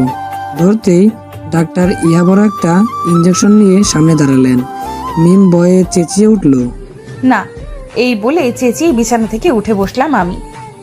এদিকে হঠাৎ করে আমি চেঁচিয়ে ওঠাতে সবাই অবাক হয়ে গেল। এমন সময় তিশা আমায় ধরে বলল, কি নানা করছিস? হঠাৎ করে তিশা ধরাতে মিম আশপাশে তাকে সবাইকে দেখে অবাক হলো। সবাই অবাক হয়ে তাকিয়ে আছে মিমের দিকে, আর মিমও চারপাশে তাকে বোঝার চেষ্টা করছে এখানে কি হচ্ছিল। পরক্ষণে বুঝতে পারলো সে এতক্ষণ স্বপ্ন দেখতেছিল, আর এখন বাড়িতেই শুয়ে আছে। ও বাবা গো, কি ভয়ঙ্কর স্বপ্নেও ফাটা স্পিকার, আমার সাথে সাংঘাতিক ছেলে। আমার ভাবনার মাঝে তিশা বলে উঠল, কি হলো, কি ভাবছিস? না কিছু না। তুমি ঠিক আছো তো? জিসানের কথা শুনে মুচকি হাসলাম আমি। তারপর বলে উঠলাম, জি ভাইয়া, কিন্তু আমার কি হয়েছিল? আমার কথা শুনে জিসান অবাক হয়ে বলল, কি তোমার কিছু মনে নেই? কি মনে থাকবে ভাইয়া? আমার কথা শুনে আরিয়ান বলে উঠল, এত কিছু ঘটে গেল, আর লাল মরিচ বলে কি ওর নাকি কিছু মনে নেই। অবশ্য অজ্ঞান হয়ে গিয়েছিল, তাই মনে নেই হয়তো। যাকগে বাদ দে, আমাদের কাজ শেষ, সবাই চল এখন। আরিয়ানের কথা শুনে একে একে সবাই বেরিয়ে গেল। সায়ান, জিসান, তলি, নূর, আরিয়ান। আমি এখানে কি করে আসলাম? তখন তুই গাছ থেকে যখন পড়ে যেতে নিয়েছিলি তখন আরিয়ান ভাইয়া তোকে ধরে ফেলে। তারপর পুরো রাস্তাটাই সে তোকে কোলে তুলে নিয়ে এসেছিল। ভাগ্য ভালো ছিল দাদু বাড়িতে ছিল না, না হলে কি যে। আর কিছুক্ষণ দেরি হলে গাছের মালিক আমাদের ধরে মারতো জানিস। ঈশার কথা শুনে অবাক হলাম আমি। এত কিছু হয়ে গেল আর আমি টেরও পেলাম না। তার মানে ফাটা স্পিকার এমনিতে খুব ভালো আছে, একটা ধন্যবাদ জানাতে হবে ওনাকে। এদিকে নিজের রুমে বসে রেগে আগুন হয়ে আছে তলি। এই মুহূর্তে সে ওই মেয়েটাকে একদম সহ্য করতে পারছে না। কেন মেয়েটা বারবার আরিয়ানের কাছে চলে আসে, কেন উত্তর খুঁজে পাই না। আজ পর্যন্ত আরিয়ান আমাকে সামান্য টাচ অব্দি করেনি, সেইখানে ওই মেয়েটাকে কি করে কোলে তুলে নিল আরিয়ান? এর মানে আরিয়ান ওই মেয়েটাকে, না না, এটা হতে পারে না। আরিয়ান শুধু আমার। এইরকম নানা কিছু ভেবে রেগে আগুন হয়ে যাচ্ছে তুলি। সে কিছুতেই আরিয়ানের সাথে ওই মেয়েকে সহ্য করতে পারছে না। কেন পারছে না তা সে নিজেও জানে না। সিঁড়ি বেয়ে উপরে উঠছে রুহি, কারণ সে এক গ্লাস শরবত বানিয়ে নিয়ে যাচ্ছে মিমের জন্য। আর অন্যদিকে সিঁড়ি বেয়ে নিচে নামছিল সায়ান। বরাবরের মতোই মোবাইল টিপতে টিপতে মাথা নিচু করে নামছে সে। আচমকা দুজন একসাথে সামনে আসাতেই দুজনেই চমকে যায়। তারপর রুহি ওদিকে সরে আসতে নিলে সায়ানও ওদিকে যায়, আবার সায়ান এদিকে সরে আসতে নিলে রুহিও এদিকে যায়। এভাবে দুবার করার পর সায়ান স্থির হয়ে দাঁড়ালো। তারপর হাতের ইশারায় রুহিকে থামতে বলে রুহিও থেমে যায়। তারপর সায়ান নিজের হাত দিয়ে রুহিকে সরিয়ে দেয়। তারপর আর কিছু না বলেই হনহন করে চলে যায় সায়ান। আর রুহি কিছুক্ষণ সায়ানের যাওয়ার পানে তাকিয়ে থেকে আনমনে হেসে উপরে চলে যায়। উপরে উঠে সোজা রুমে ঢুকে পড়লো রুহি, কিন্তু বিছানায় মিমকে দেখতে না পেয়ে অবাক হয়ে তিশাকে বলল, ও গেল কই? ওটা আবার কে? আরে মিম। ও একটু বাইরে গেছে কোনো একটা কাজে। ও, কিন্তু আমি যে ওর জন্য শরবত নিয়ে এসেছিলাম সেটা? তিশা গিয়ে রুহির হাতে শরবতটা নিয়ে বলল, ও নেই তো কি হয়েছে, আমি তো। এই বলে ডকডক করে পুরো শরবত খেয়ে নিল। আরিয়ানের রুমে উঁকি মারছি আমি। উদ্দেশ্য হলো আরিয়ানকে দেখে একটা ছোট্ট ধন্যবাদ দেওয়ার। এক সময় পেছন থেকে আরিয়ান বলে উঠল, চোরের মতো আমার রুমে উকি মারছো কেন? আচমকা এমনটা হওয়াতে আমি ঘাবড়ে গেলাম। পরক্ষণেই নিজেকে সামলে নিয়ে বললাম, চোরের মতো উকি মারতে যাব কেন? তাহলে কি করছো? কিছু বলার ছিল আপনাকে ভাইয়া, একটু নিচু হন। ও বুঝতে পেরেছি, সেদিনের মতো আবার কোনো নতুন শয়তানির ধান্দা, তাই না? আরিয়ানের কথা শুনে আমি অবাক হয়ে বললাম, আরে না, আপনি তো আমার চেয়ে লম্বা, তাই একটু নিচু হতে বলেছি। যা বলার এইভাবেই বলো, তোমায় বিশ্বাস নেই? আচ্ছা ঠিক আছে। বলো। আসলে ভাইয়া। একদম আসলে আসলে করবে না, যা বলবে সোজা সাপটা বলে ফেলো। আমাকে হেল্প করার জন্য অসংখ্য ধন্যবাদ ভাইয়া আপনাকে। ও এই ব্যাপার, ঠিক আছে। এতটুকু বলে মুচকি আসলো আরিয়ান। ঠিক আছে ভাইয়া, আমি তাহলে এখন আসি, পরে কথা হবে। আমার কথায় হাসলো আরিয়ান, তারপর বলল, ঠিক আছে বাই। আমি দৌড়ে চলে আসলাম। এদিকে আমাকে এইভাবে দৌড়াতে দেখে হেসে বলল, আসলেই পাগলি মেয়ে একটা। তারপর চলে আসলাম রুমে। সন্ধ্যা 7।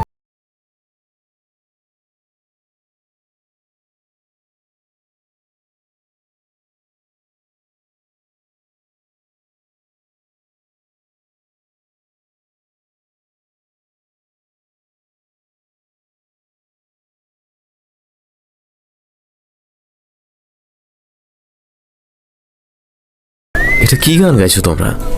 আরে ভাইয়া চাপ নিবেন না, একটা গান গাইলেই চলে। তুমি তো তুমি, তা করছো কি তোমরা? এই তো ভাইয়া লুডো খেলছি মোবাইলে, আপনি খেলবেন? মিমের কথা শুনে তিশা একটা গোতা মারলো। ওর মারা দেখে কোনো গুরুত্ব না দিয়ে আবারও জিসান ভাইকে বলল মিম। কি হলো ভাইয়া, খেলবেন? জিসান কিছুক্ষণ ভেবে বলল, ঠিক আছে। তারপর আর কি চারজন মিলে উড়াদুরা হাসাহাসি আর খেলাখেলি শুরু। জিসান ভাইয়া সত্যি খুব মিশুক টাইপের একটা ছেলে। এদিকে নিজের রুমে বসে আড্ডা দিচ্ছে আরিয়ান। সায়ান, তুলি আর নূর। নূর সবার থেকে ছোট থেকে চুপচাপ ওদের কথাগুলো শুনছে আর বোরিং হচ্ছে। হঠাৎ সায়ান বলে উঠলো, জিসান কই রে? ওকে সারা আড্ডাটা ঠিক জমছে না। জিসানের কথা শুনে আরিয়ানও বলে উঠলো, ঠিক বলছিস, ওকে ছাড়া আড্ডা জমে না। ওদের কথা শুনে নূর বলে উঠলো, আমি গিয়ে জিসান ভাইয়াকে ডেকে আনছি। ঠিক আছে, যা।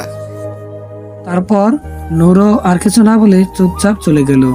খুঁজতে খুঁজতে নূর চলে এলো তাদের রুমে। খেলার মাঝখানে নূরকে দেখে অবাক হলো সবাই। তারপর মিম নূরকে বলে উঠলো, আসো, তুমিও খেলবে আমাদের সাথে। ও মাথা নাড়ালো, ব্যাস হয়ে গেছে। আমরা 5 জন মিলে আবার গল্প শুরু করে দিলাম। ও আমাদের হাসাহাসি দেখে এক প্রকার ভুলেই গেছে আরিয়ান নোকে কি বলেছিল। এদিকে বেশ কিছুক্ষণ পর আরিয়ান নূরকেও রুমে আসতে না দেখে অবাক হয়ে বলল, একটাকে খুঁজতে আনতে বলেছিলাম, এখন দেখি ও নিজেও নিখোঁজ হয়ে গেল। ঠিক বলছিস, কে এলো কই এরা? চল গিয়ে দেখি। তারপর আর কি 3 জন মিলে বেরিয়ে গেল রুম থেকে। বাবা তোমার দরবারে সব পাগলের খেলা। জিসানের মুখে এমন গান শুনে হাসলাম আমরা। তারপর আমি হেসে বলে উঠলাম, কি যে বলেন ভাইয়া, শুধু পাগলের সাথে খেলা, পাগলেরাও তো আছে। আমার কথা শুনে হাসলো জিসান ভাইয়া। তারপর বলল, যেমন তুমি। জিসানের কথা শুনে আমি একটা রাগী লুক নিয়ে বললাম, এটা কি বললেন আপনি ভাইয়া? আমি পাগলি? আমার মতো এত সুন্দর ইনোসেন্ট মায়াডারে আপনি এত বড় মিথ্যা অপবাদ দিতে পারলেন? হাসলো জিসান, তারপর বলল, তুমি আসলে একটা পাগলি। আমি পাগলি হইলে আপনিও পাগল। আমার কথা শুনে হাসলো রুহি, নূর, তিশাও। অবাক চোখে তাকিয়ে আছে আরিয়ান, সায়ান আর তলি তাদের দিকে। হয়তো তারা বিশ্বাস করতে পারছে না জিসান আর নূর তাদের সাথে এভাবে হাসাহাসি করবে। এক কথায় বলতে গেলে এই মুহূর্তে তারা 5 জনই ভালো বন্ধু হয়ে গেছে। খেলার মাঝখানে আরিয়ান তাদের সামনে এসে বলল, এই তোরা এখানে কি করছিস? আচমকা আরিয়ানের কথা শুনে সবাই খেলা বন্ধ করে ওর দিকে তাকালো। ওদের দেখে জিসান বলে উঠলো, ও তোরা ভাই সবাই মিলে লুডো খেলি। হ্যাঁ, জিসানের কথা শুনে তলি ঠাস করে বলে উঠলো, এই ফালতু গেম আর ফালতু মেয়েদের সাথে আমি খেলি না।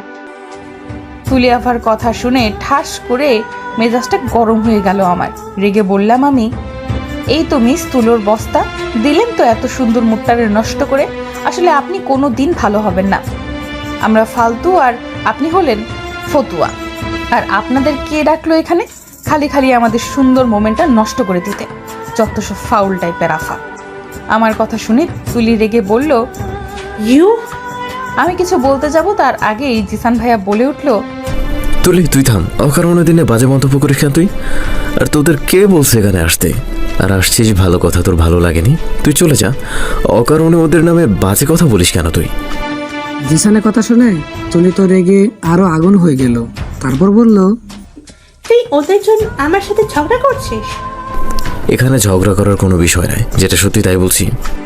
ওদের এই কথার মাঝখানে আরিয়ান বলে উঠলো, আমরাও খেলবো। আমি খেলবো না। ফালতু মেয়েদের সাথে কেন খেলবে? আমার কথায় আরিয়ান ধমক দিয়ে বলল, শাট আপ। কথায় কথায় খালি পারে শ্যাট আপ ছাট আপ। তত সব ফালতু পাবলিক। কি? না কিছু না। তারপর আর কি শেষমেশ আর কোনো কিছু না বলে সবাই খেলা শুরু করে দিল। 3 জন ওরা আর 3 জন ওনারা। হাড্ডাহাড্ডি লড়াইয়ের মাধ্যমে খেলা শুরু হয়ে গেল তাদের। প্রচুর হাসি ঠাট্টার মধ্যে চলছে তাদের খেলা। এদিকে তাদের এত আনন্দ সহ্য হচ্ছিল না তুলির। ভিতরে ভিতরে প্রচুর রেগে গেল। তুলি রেগে আগুন হয়ে বাড়ি মারলো কারেন্টের সুইচে। সাথে সাথে রুমে অন্ধকার ডুবে গেল। এদিকে পুরো রুম অন্ধকারে ডুবে যাওয়ার সাথে মিমের চোখ মুখ কালো হয়ে ফ্যাকাশ হয়ে যাচ্ছে। ভয়ে হাত পা ঠান্ডা হতে লাগলো। শ্বাস মনে হয় বন্ধ হয়ে যাবে এখনই তার। এদিকে তিশা, রুহি দুজনে বুঝে গেছে এখন কি হতে চলছে। তিশা তাড়াতাড়ি দৌড়ে এসে মিমের মাথা ওর বুকের সাথে জড়িয়ে ধরে বলল, কিছু হবে না, চোখ বন্ধ করে রাখ। ওর কথা শুনে আমি ওকে শক্ত করে জড়িয়ে ধরে চোখ বন্ধ করে দিলাম। এটা হলো আমার একটা দুর্বলতা। অন্ধকার রুম আমার একদম সহ্য হয় না। ছোটবেলা থেকেই এই জিনিসটা আমায় কুরে কুরে খাচ্ছে। জীবনের সবচেয়ে বড় ভয়ঙ্কর বিষয় হলো আমার কাছে অন্ধকার রুম। আর আমার এই সমস্যা সম্পর্কে তিশা, রুহি জানে। তাই তিশা আমায় জড়িয়ে ধরলো। বর্তমানে তিশা রুহিকে বলছে, কি করছিস তুই? তাড়াতাড়ি রুমের লাইট জ্বালা। রুহিও অস্থির হয়ে পড়ছে, কারণ এর আগেও এমন একটা মুহূর্ত পড়েছিল তিশা আর রুহি। সেদিন সন্ধ্যার পর গিয়েছিল রুহি আর মিম তিয়াসাদের বাসায়। তখন হঠাৎ করে কারেন্ট চলে যাওয়াতে মিম পুরো পাগলের মতো বিহেভ করছিল। শেষে এমন হয় যে ও অজ্ঞান হয়ে যায়, আর ও ঠিক হতে পুরো একদিন সময় লেগেছিল। এদিকে মিমের অবস্থা খারাপ হতে লাগলো। চোখের সামনে কিছু ছায়া এসে গ্রাস করলো তার মনে। মিম তিয়াসাকে শক্ত করে জড়িয়ে ধরে চেঁচিয়ে বলে উঠলো, অন্ধকার কেন এখানে? আমার খুব কষ্ট হচ্ছে তিশা, তাড়াতাড়ি কিছু কর। কানের পাশে সব ভন ভন করছে, মাথা ঘুরাচ্ছে। তিশা আমার কানের পাশে এসে বলল, ধৈর্য ধর, এখনই সব ঠিক হয়ে যাবে, প্লিজ অজ্ঞান হোস না, এখনই ঠিক হয়ে যাবে সব। কিন্তু তিশার এই সান্ত্বনা আমার একদম সহ্য হচ্ছে না। এদিকে আরিয়ান, সায়ান, জিসান, নূর, তুলি পাঁচজনই অবাক হচ্ছে। তারা হয়তো কিছুই বুঝতে পারছে না এখানে কি হচ্ছে। হঠাৎ রুহি পুরো রুমে লাইট জ্বালিয়ে দিল। সবাই মিমের অবস্থা দেখে হয়তো অবাক হয়ে গেছে। চোখ মুখ পুরো ফ্যাকাশে হয়ে গিয়েছে। আর মিম এমনভাবে তিয়াসাকে জড়িয়ে ধরে আছে যেভাবে একটা ছোট বাচ্চা ভয় পেলে তার মাকে শক্ত করে জড়িয়ে ধরে থাকে। এদিকে হঠাৎ লাইট জ্বালিয়ে দেওয়াতে ধীরে ধীরে নিজেকে শান্ত করতে লাগলো মিম। চোখ বন্ধ করে তিশাকে শক্ত করে জড়িয়ে ধরে আছে। এদিকে এতক্ষণ পর জিসান বলে উঠল, কি হয়েছে ওর? আসলে ওর অন্ধকার রুমে খুব ভয় হয়। ও অন্ধকার রুম একদম সহ্য করতে পারে না। সময় মতো আলো না জ্বললেও হয়তো এখনই অজ্ঞান হয়েছে। তো ভাগ্য ভালো লাইট জ্বলে উঠেছিল। কেন ভয় পাই ও অন্ধকার রুম? তা তো জানি না ভাইয়া, শুধু এটুকু জানি ও অন্ধকার রুমকে ভয়ঙ্কর কিছু মনে করে। কেন করে তা জানা নেই। এদিকে আরিয়ান শুধু একদৃষ্টি তাকিয়ে রইল লালমরিচের মুখের দিকে। এই প্রথম হয়তো আরিয়ান এতটা ভয় আর ঘাবড়ে যেতে দেখলো মেয়েটাকে। যে মেয়ে গাছ থেকে নিচে নামবে কিভাবে সেটা নিয়ে কোনোরকম চিন্তা ভয় ছিল না, সেই মেয়ে অন্ধকার রুমে এতটা ভয় পেয়ে চুপসে গেল, ভাবতেই পারছে না আরিয়ান। ধীরে ধীরে পুরো পরিবেশটাই শান্ত হয়ে গেল। হাই হল্লো সব নিমেষেই শেষ হয়ে গেল। সবাই কিছুক্ষণ মিমের দিকে তাকিয়ে থেকে ধীরে ধীরে রুমে যেতে লাগলো। আর মিম এখনো ঘাবড়ে তিশাকে জড়িয়ে ধরে আছে। একে একে সবাই রুম থেকে বেরিয়ে গেল। আরিয়ান দরজার কাছ পর্যন্ত গিয়ে আরেকবার মিমের দিকে তাকিয়ে চলে গেল বাইরে। তার হয়তো এখনো বিশেষ হচ্ছে না বিষয়টা। সেদিন রাতে সবাই সুন্দরভাবে ঘুমিয়ে পড়লেও আরিয়ান ঘুমাতে পারল না। চোখ বন্ধ করলেই লালমরিচের ভয় পাওয়ার লোকটা বেশি আসছে। বুড়ের ফুরফুরে আলোতে ঘুম ভাঙল মিমের। মনটা পুরো ফুরফুরে হয়ে গিয়েছে। তারপর ওয়াশরুমে ঢুকে ফ্রেশ হয়ে সোজা দৌড়ে রুম থেকে নিচে নামলো মিম। কারণ তিশা রুহি দুজনই নিচে নেমে চলে এসেছে। রান্নাঘরে কাজ করছিল রুহি আর তিশা। সবাই বসেছিল সায়ান, জিসান, নূর, তুলি, আরিয়ান। মিমকে এইভাবে দৌড়াতে দেখে অবাক হয়েছে হয়তো তারা। রান্নাঘরে ঢুকে সোজা ওদের সামনে গিয়ে বলল, ওই শাকচুন্নিরা, তোরা একা একা আসলি কেন? আমায় ডাকলি না কেন? না, এমনি তুই ঘুমিয়েছিলে তাই আর কি। ও, এমন সময় দাদু ভাইও আসলো নিচে। আমায় দেখে বলল, আরে ময়না পাখি, তুমি ওখানে কি করছো? এখানে আসো। আমিও দাদু ভাইয়ের কথা শুনে হাসলাম। তারপর দৌড়ে গিয়ে দাদু ভাইকে জড়িয়ে ধরে বললাম, তুমিও চলে এসেছো, চলো সবাই মিলে একসাথে ব্রেকফাস্ট করি। তা এখন তুই সুস্থ তো? দাদু ভাইয়ের কথা শুনে আমি অবাক হয়ে বললাম, কি সব বলছো তুমি? আমার আবার কি হবে? মিমের কথা শুনে হয়তো সবাই অবাক হলো। সবার এমন হা করে তাকিয়ে থাকা দেখে মিম বলে উঠলো, কি হলো? আপনাদের এভাবে তাকিয়ে থাকার কি আছে? তোমার সত্যি কিছু মনে নেই? কি মনে থাকবে ভাইয়া? এমন সময় তিশা এসে বলল, আরে ওনারা তোর সাথে মজা করছে। ও, মজা করছিলেন? এমন সময় জিসান বলে উঠলো, মজা করছিলাম, চলো তো, জাস্ট প্যারা নেই, চিল। আমি হাসলাম জিসান ভাইয়ার কথা শুনে। তারপর আমিও বলে উঠলাম, একদম ঠিক বলেছেন ভাইয়া, কোনো প্যারা নাই, জাস্ট চিল। তারপর হাসতে হাসতে সবাই মিলে ব্রেকফাস্ট করে নিলাম। আর পুরো জায়গায় হাসাহাসিতে ভরিয়ে দিলাম আমি আর জিসান ভাইয়া। একটা সময় আমরা 7 জনই ভালো বন্ধু হয়ে গেলাম। সারাদিন ঘুরোঘুরি আর প্রচুর মজা। এদিকে আরিয়ান ভিতরে ভিতরে জেলাস ফিল করছে, কারণ লালমরিচ একটু বেশি জিসানের সাথে প্রিয় হয়ে গেছে, যেটা মোটেও ভালো লাগছে না আরিয়ানের। কিন্তু কেন লাগছে না তা সে নিজেও জানে না। এদিকে তারা সবার ভালো বন্ধু হতে পারলেও তুলি আপার হতে পারে নাই। সে মোটেও তাদের সহ্য করতে পারে না। আর হঠাৎ করে আরিয়ানের সাথে মিশামিশি তার একদমই পছন্দ হয় না। যেমন হুট করে পড়ে গেলে আরিয়ান তাকে ধরে ফেলে, তাই সে মনে মনে একটা ফান্দি আটকালো মিমকে সাহায্য করার জন্য। আর সেটাই হয়তো তুলির ভয়ঙ্কর রূপ প্রকাশ করাবে। বাচ্চাদের সাথে ক্রিকেট খেলবে জিসান আর সায়ান। আরিয়ানকে বলেছিল, কিন্তু সে এই মুহূর্তে ব্যস্ত আছে, তাই সে পরে খেলবে। তাই সে মোবাইল হাতে নিয়ে বসে আছে একটা চেয়ারে। আর আরিয়ানের কাছ থেকে কিছুটা দূরে বসে আছে তিশা, রুহি আর নূর। তারা খেলা দেখতে ব্যস্ত। প্রথম টসে জিসান জিতে গেল আর সে প্রথমে ব্যাটিং করবে। সময়টা বিকেলবেলা, কম হলেও 5টা বাজে। জিসান একটা উত্তেজনা মার্কা মুখ নিয়ে ব্যাটটা হাতে নিয়ে দাঁড়ালো আর সায়ান বোলিং করবে। আর কিছু 10 বছরের বাচ্চারা চারিদিকে ফিল্ডিং দিচ্ছে। সায়ান জিসানকে বলে উঠল, তুই রেডি তো? জিসান একটা অ্যাটিটিউড মার্কা লুক নিয়ে বলল, দেখবি প্রথম বলেই 6। জিসানের কথা শুনে সায়ান বলে উঠল, ঠিক আছে, আগে মার তো, তোর দৌড় কত দূর জানা আছে আমার।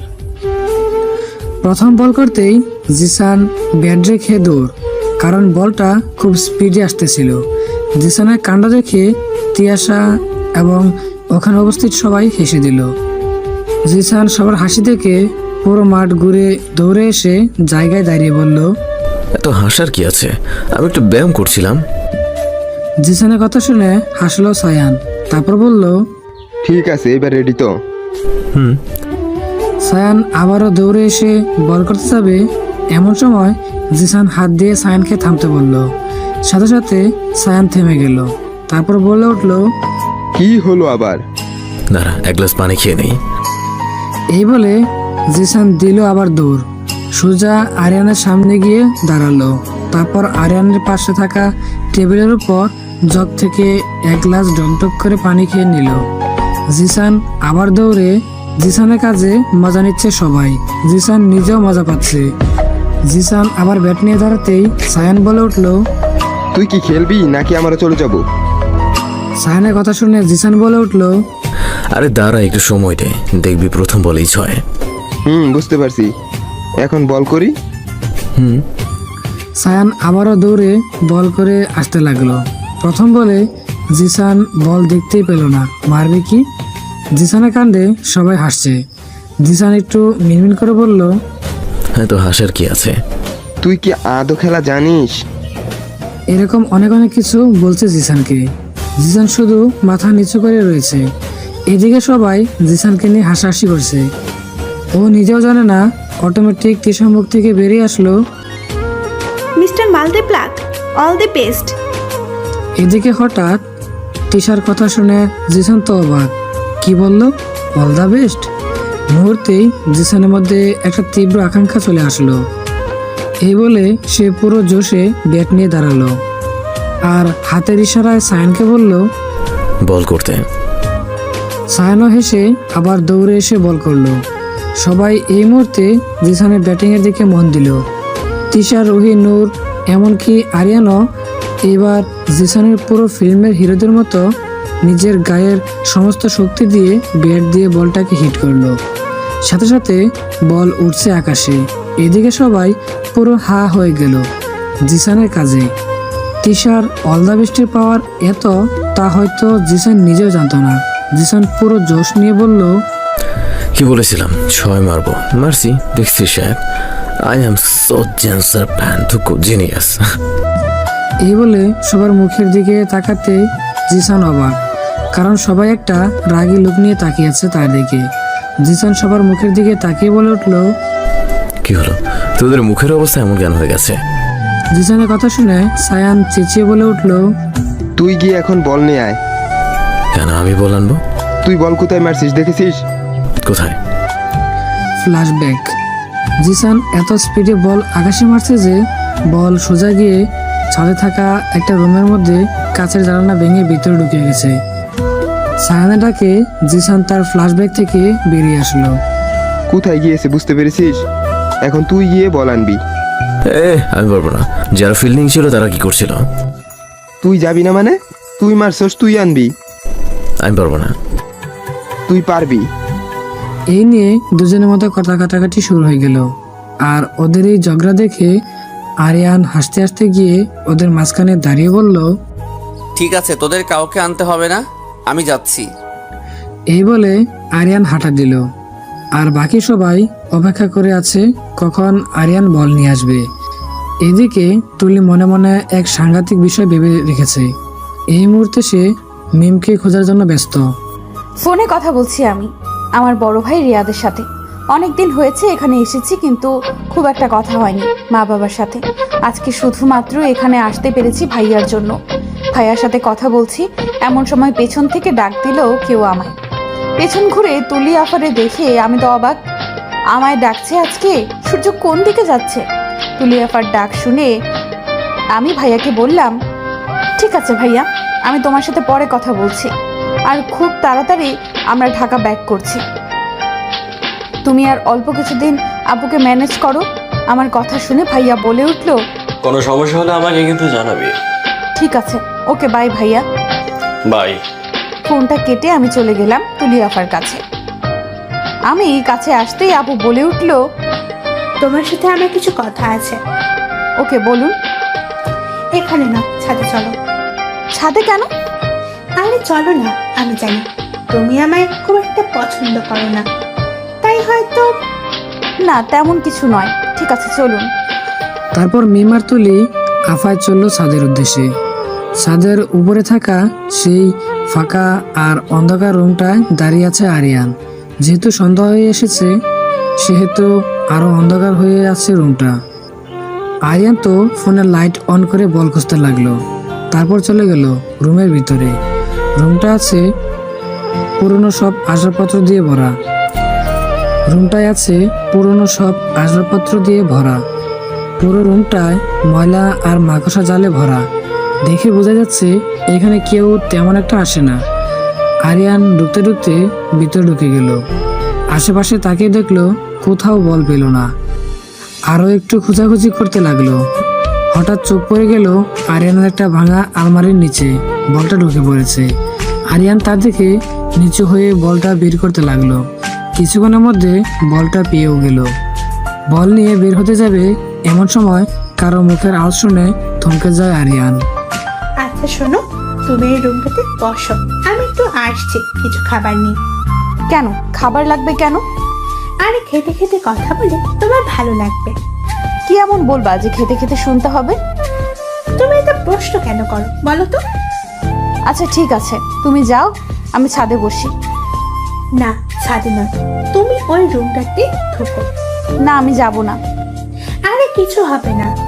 এই বলে এক প্রকার জোর জবরদস্তি করে তুলি আমায় ওই রুমটার ভেতর ঢুকালো। তারপর সামনে থেকে দরজা বন্ধ করে দিল।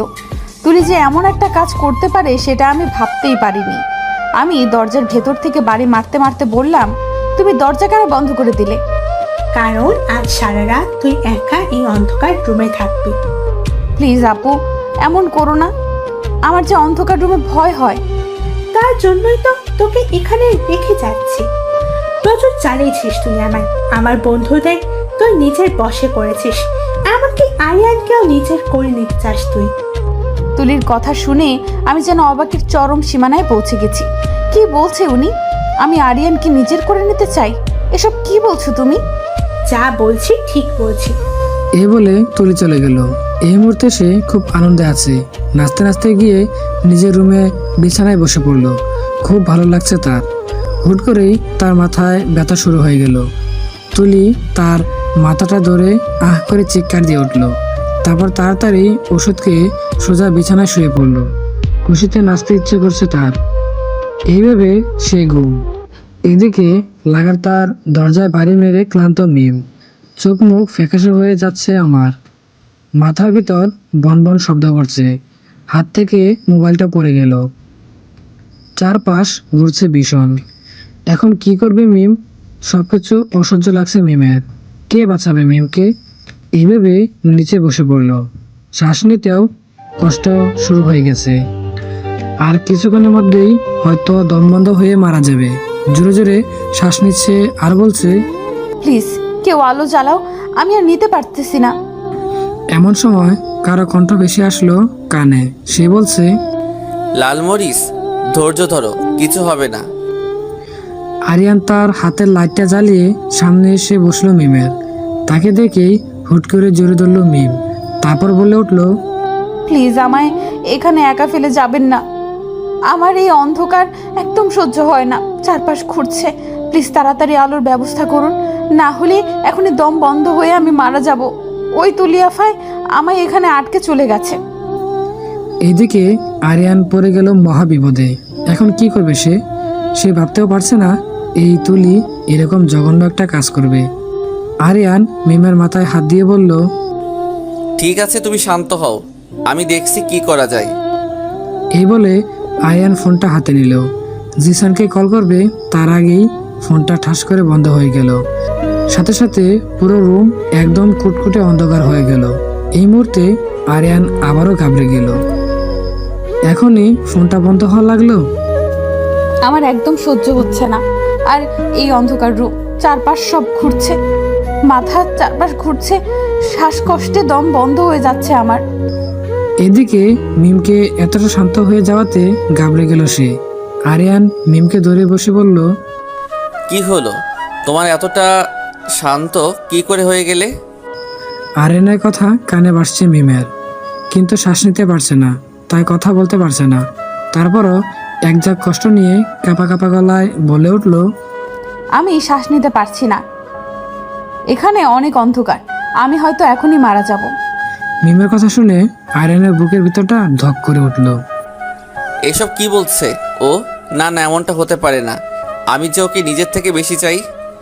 এই মুহূর্তে আরিয়ান বুঝে গেছে এই কয়েকদিন কেন রাতে সে ঘুমাতে পারে না, কেন লালমরিচ জিসানের সাথে কথা বললে জেলাস ফিল হয়, কারণ সে যে ভালোবেসে ফেলেছে লালমরিচকে। এখন এই ভালোবাসা মানুষটাকে কষ্ট পেতে একদমই সহ্য হচ্ছে না আরিয়ানের। এসব নানা কিছু ভাবছে আরিয়ান। এদিকে মিমের অবস্থা শেষ, শ্বাস নিমেষেই বন্ধ হয়ে যাবে মিমের। আরিয়ানকে শক্ত করে জড়িয়ে ধরে আছে। তারপর বলে উঠল, প্লিজ কিছু করুন, আমি আর নিতে পারছি না। ব্যাস, আর কিছু মনে নেই। আমি আরিয়ানকে জড়িয়ে ধরেই অজ্ঞান হয়ে গেলাম। এদিকে মিমের হাত হালকা হতেই আরিয়ান বুঝে গেছে মিম অজ্ঞান হয়ে গেছে। আরিয়ান নিজের উপর নিজেই এই মুহূর্তে বিরক্ত। ফোনটাকে ইচ্ছে করছে ভেঙে টুকরো টুকরো করে দিতে। তবে এতটুকু বিশ্বাস ছিল কিছুক্ষণের মধ্যেই তাকে খুঁজতে সবাই এখানে চলে আসবে। এই আরিয়ান মিমকে শক্ত করে জোরে ধরে বলল, কিছু হবে না তোমার। আর তুলির উপর প্রচন্ড রেগে গেছে আরিয়ান। সে ভাবতেই পারছে না তুলি এমন কিছু করবে।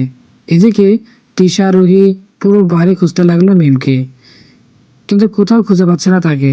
পুরো বাড়িতে মিমকে খোঁজার হট্টগোল পড়ে গেল।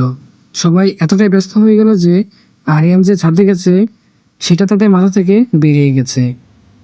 সবাই ভাবছে তাদের মতো আরিয়ানও মিমকে খুঁজছে। আর অন্যদিকে তুলি মাথা ব্যথার ওষুধের জায়গায় ঘুমের ওষুধ খেয়ে বেঘরে ঘুমাচ্ছে। সে হয়তো জানেই না তার ছোট বলে কতটা সর্বনাশ হয়ে যাবে, আর সেই সর্বনাশে তার নিজের ক্ষতি বেশি হবে না। পরের দিন সকালে বাসর ঘরে বসে আছি আমি, কি থেকে কি হয়ে গেল সবকিছু যেন মাথার উপর দিয়ে গেল। এইভাবে হুট করে ফাটা স্পিকারের সাথে বিয়ে হয়ে যাবে সেটা আমি স্বপ্নেও ভাবতে পারিনি। কি করে কিভাবে কি হলো বুঝতেই পারলাম না। এখন আমায় এই ফাটা স্পিকারের সাথে সারা জীবন থাকতে হবে। ভাবতেই যেন কেমন কেমন লাগছে আমার।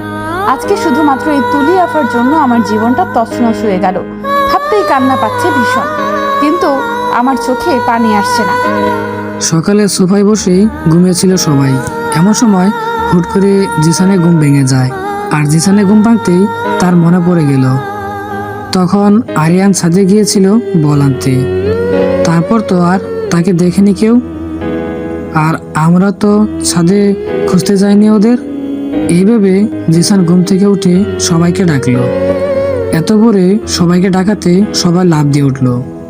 দাদু বলে উঠলো, কি হয়েছে আমার ময়না পাখিকে খুঁজে পেয়েছো? জিসান লাফ দিয়ে বলল, দাদু পাইনি, তবে আমার মনে হয় পেয়ে যাব। দাদু অবাক হয়ে বলল, মানে? দাদু আমার মনে হয় আরিয়ান আর তোমার ময়না পাখি দুজন একসাথে ওই ছাদে আছে। জিসানের কথা শুনে দাদু মনে মনে খুব রেগে গেল, কারণ অবিবাহিত একটা মেয়ে একটা ছেলে কখনো একসাথে থাকতে পারে না। দাদু একটু ক্ষিপ্ত মেজাজ নিয়ে বলল, ছাদে কেন থাকবে ওরা? দাদু তখন আরিয়ান ছাদের ওই ফাঁকা রুমটাতে গিয়েছিল বল আনতে। তারপর তো ওকে আর দেখিনি। তুমি আগে চলো, গেলেই দেখতে পাবে। চলো আমার সাথে। এই বলে সবাই একসাথে চলে গেল ছাদের উদ্দেশ্যে। ছাদে উঠতেই ফাঁকা রুমটা দরজা বন্ধ দেখে তাড়াতাড়ি দরজা খুলল জিসান। তারপর কি সবাই আরিয়ান আর দাদুর ময়না পাখিকে একসাথে দেখে বেশ অবাক হলো, কিন্তু দাদু ওদের একসাথে দেখে রেগে গেল। তার উপর দুজন একসাথে জড়িয়ে ধরে আছে দুজনকে। জিসান দৌড়ে গিয়ে আরিয়ানকে ডেকে উঠল। হঠাৎ কারো ডাক শুনে আরিয়ান উঠে গেল। সামনে জিসানকে দেখে রেগে বলে উঠল, তোদের এখন আসার সময় হলো? এতক্ষণ কি করছিলি? আসলে দোস্ত আমরা তো ওকে খুঁজছিলাম। এমন সময় তিশা রুহি দৌড়ে এসে বসলো আরিয়ানের সামনে। তারপর বলে উঠল, কি হয়েছে ওর? ও অজ্ঞান হয়ে গেছে। আরিয়ানের কথা শুনে দাদু রেগে বলল, তোমরা দুজন এইভাবে একসাথে কি করছিলে? আরিয়ান হয়তো দাদুর এমন কথা শুনে খারাপ লাগলো। তারপর আরিয়ান তেমন কিছু না বলে শুধু এতটুকু বলল, দাদু আগে ওকে রুমে নিয়ে যাই, তারপর সব বলছি। ঠিক আছে। দাদুর কথা শুনে আরিয়ান কুলে তুলে নিল মিমকে। তারপর সোজা নিচে নেমে বিছানায় শুয়ে দেয় আরিয়ান। আরিয়ান বিছানায় শোয়াতেই দাদু রেগে বলে উঠল, এখন বলো। এমন সময় সেখানে উপস্থিত ছিল তুলি। সকালে ঘুম ভাঙতেই তুলি নেমে আসলো নিচে। আশপাশে কাউকে না দেখে অবাক হলো তুলি। পরক্ষণেই তার মনে পড়ে গেল কালকের কথা। এমন সময় তিশাদের রুম থেকে আওয়াজ আসতেই তুলি সেখানে পা বাড়ায়। বর্তমানে তুলিকে দেখেই রেগে যায় আরিয়ান। তারপর তুলি সামনে এসে ওর গালে ঠাস করে একটা থাপ্পড় বসিয়ে দেয়। আরিয়ানের এমন কাজে সবাই অবাক হয়ে তাকিয়ে রইল। তিশা, রুহি, নূর, সায়ান, জিসান, দাদু, রুহির মা, সাথে বাড়ির আরো কিছু লোকজন। আরিয়ানের এমন কাজ দেখে সায়ান বলে উঠল, ওকে মারলি কেন আরিয়ান? তখন আরিয়ান বলে উঠল, কালকে যা হয়েছে সব তুলির জন্য হয়েছে। মানে? তারপর আরিয়ান সবাইকে সবকিছু খুলে বলল। সব শুনে সবার মাথার উপর দিয়ে যেন আকাশ ভেঙে পড়ল। কি করে পারলো তুলি এমন একটা জঘন্যতম কাজ করতে? সবাই রেগে গেছে তুলির উপর। তিশা, রোহিত তো ইচ্ছে করছে তুলির গালে ঠাসে কয়েকটা থাপ্পড় মারতে। নেহাত সে বড়, না হলে ঠিকই দিত। সবাই এত কিছু বললেও দাদু ক্ষিপ্ত মেজাজে বলল, সবাই থামো, আমার কথা শোনো। দাদুর কথা শুনে সবাই চুপ হয়ে গেল। তারপর দাদু আবার বলে উঠল, যা হয়েছে হয়েছে, কিন্তু তোমরা দুজন সারা রাত একসাথে ছিলে। আমাদের বংশে কখনো একটা ছেলে একটা মেয়ে বিয়ের আগে একসাথে থাকতে পারে না। তাই আমি ঠিক করেছি তোমার আর ময়না পাখির বিয়ে দেওয়া হবে, তাও আজকেই। তোমাদের বাবা মাকে এখানে আসতে বলো। কিন্তু দাদু। এই বিষয় নিয়ে আমি আর কোনো কথা বলতে চাই না। এই বলে দাদু গো। আর দাদুর পিছনে পিছনে সায়ান, জিসান আর বাকি সবাই একসাথে বেরিয়ে গেল দাদুকে বোঝানোর জন্য। আর তুলি তো এখন কান্না পাচ্ছে। সে কি ভেবেছিল আর কি হলো। তারপর তুলি দৌড়ে কাঁদতে কাঁদতে বেরিয়ে গেল রুম থেকে, কারণ এই মুহূর্তে সে কিছুই বলতে বা করতে পারবে না। এদিকে আরিয়ান এই মুহূর্তে কি বলবে কি করবে ভুলে গেছে। সে শুধু স্থির হয়ে দাঁড়িয়ে আছে। এমন সময় ফোন বাজলো জিসানের। ফোনটা বিছানায় রেখে গেছে। আরিয়ান তুললো ফোনটাকে। উপরে তার বেস্ট ফ্রেন্ড রিয়াদের নাম্বার দেখে খুশি হয়ে ফোনটা তুললো। ফোনটা তুলতেই অপর পাশ থেকে রিয়াদ বলে উঠলো, কেমন আছো স্বামী? যা শালা, আমি ভালো আছি। কি খবর? তোমাদের গ্রামে গিয়ে আমাকে তো ভুলে গিয়েছো। আরে না, তোকেও তো বলেছিলাম, তুই তো আসিস নাই। তাতে আমরা কি করব? দোস্ত ওসব বাদ দে, আমি একটা ঝামেলায় পড়ে গেছি। কি ঝামেলায়? তারপর আরিয়ান সব খুলে বলল তাকে। সব শুনে রিয়াদ তো অন্ধকার রুমকে ভয় পায় মেয়েটা। এক মুহূর্তের জন্য হলেও রিয়াদের নিজের বোনের কথা মনে পড়ে গেল। তার বোনটা তো অন্ধকার রুমকে ভয় পায়। রিয়াদ কিছুক্ষণ বেবি বলে উঠল, এখন কি করবি তুই? কিছু জানি না। এমন সময় ডাক পড়ল আরিয়ানের। আরিয়ান ফোনটা রেখে এক পলক মিমের দিকে তাকিয়ে চলে গেল, আর মিম বেঘুরে ঘুম।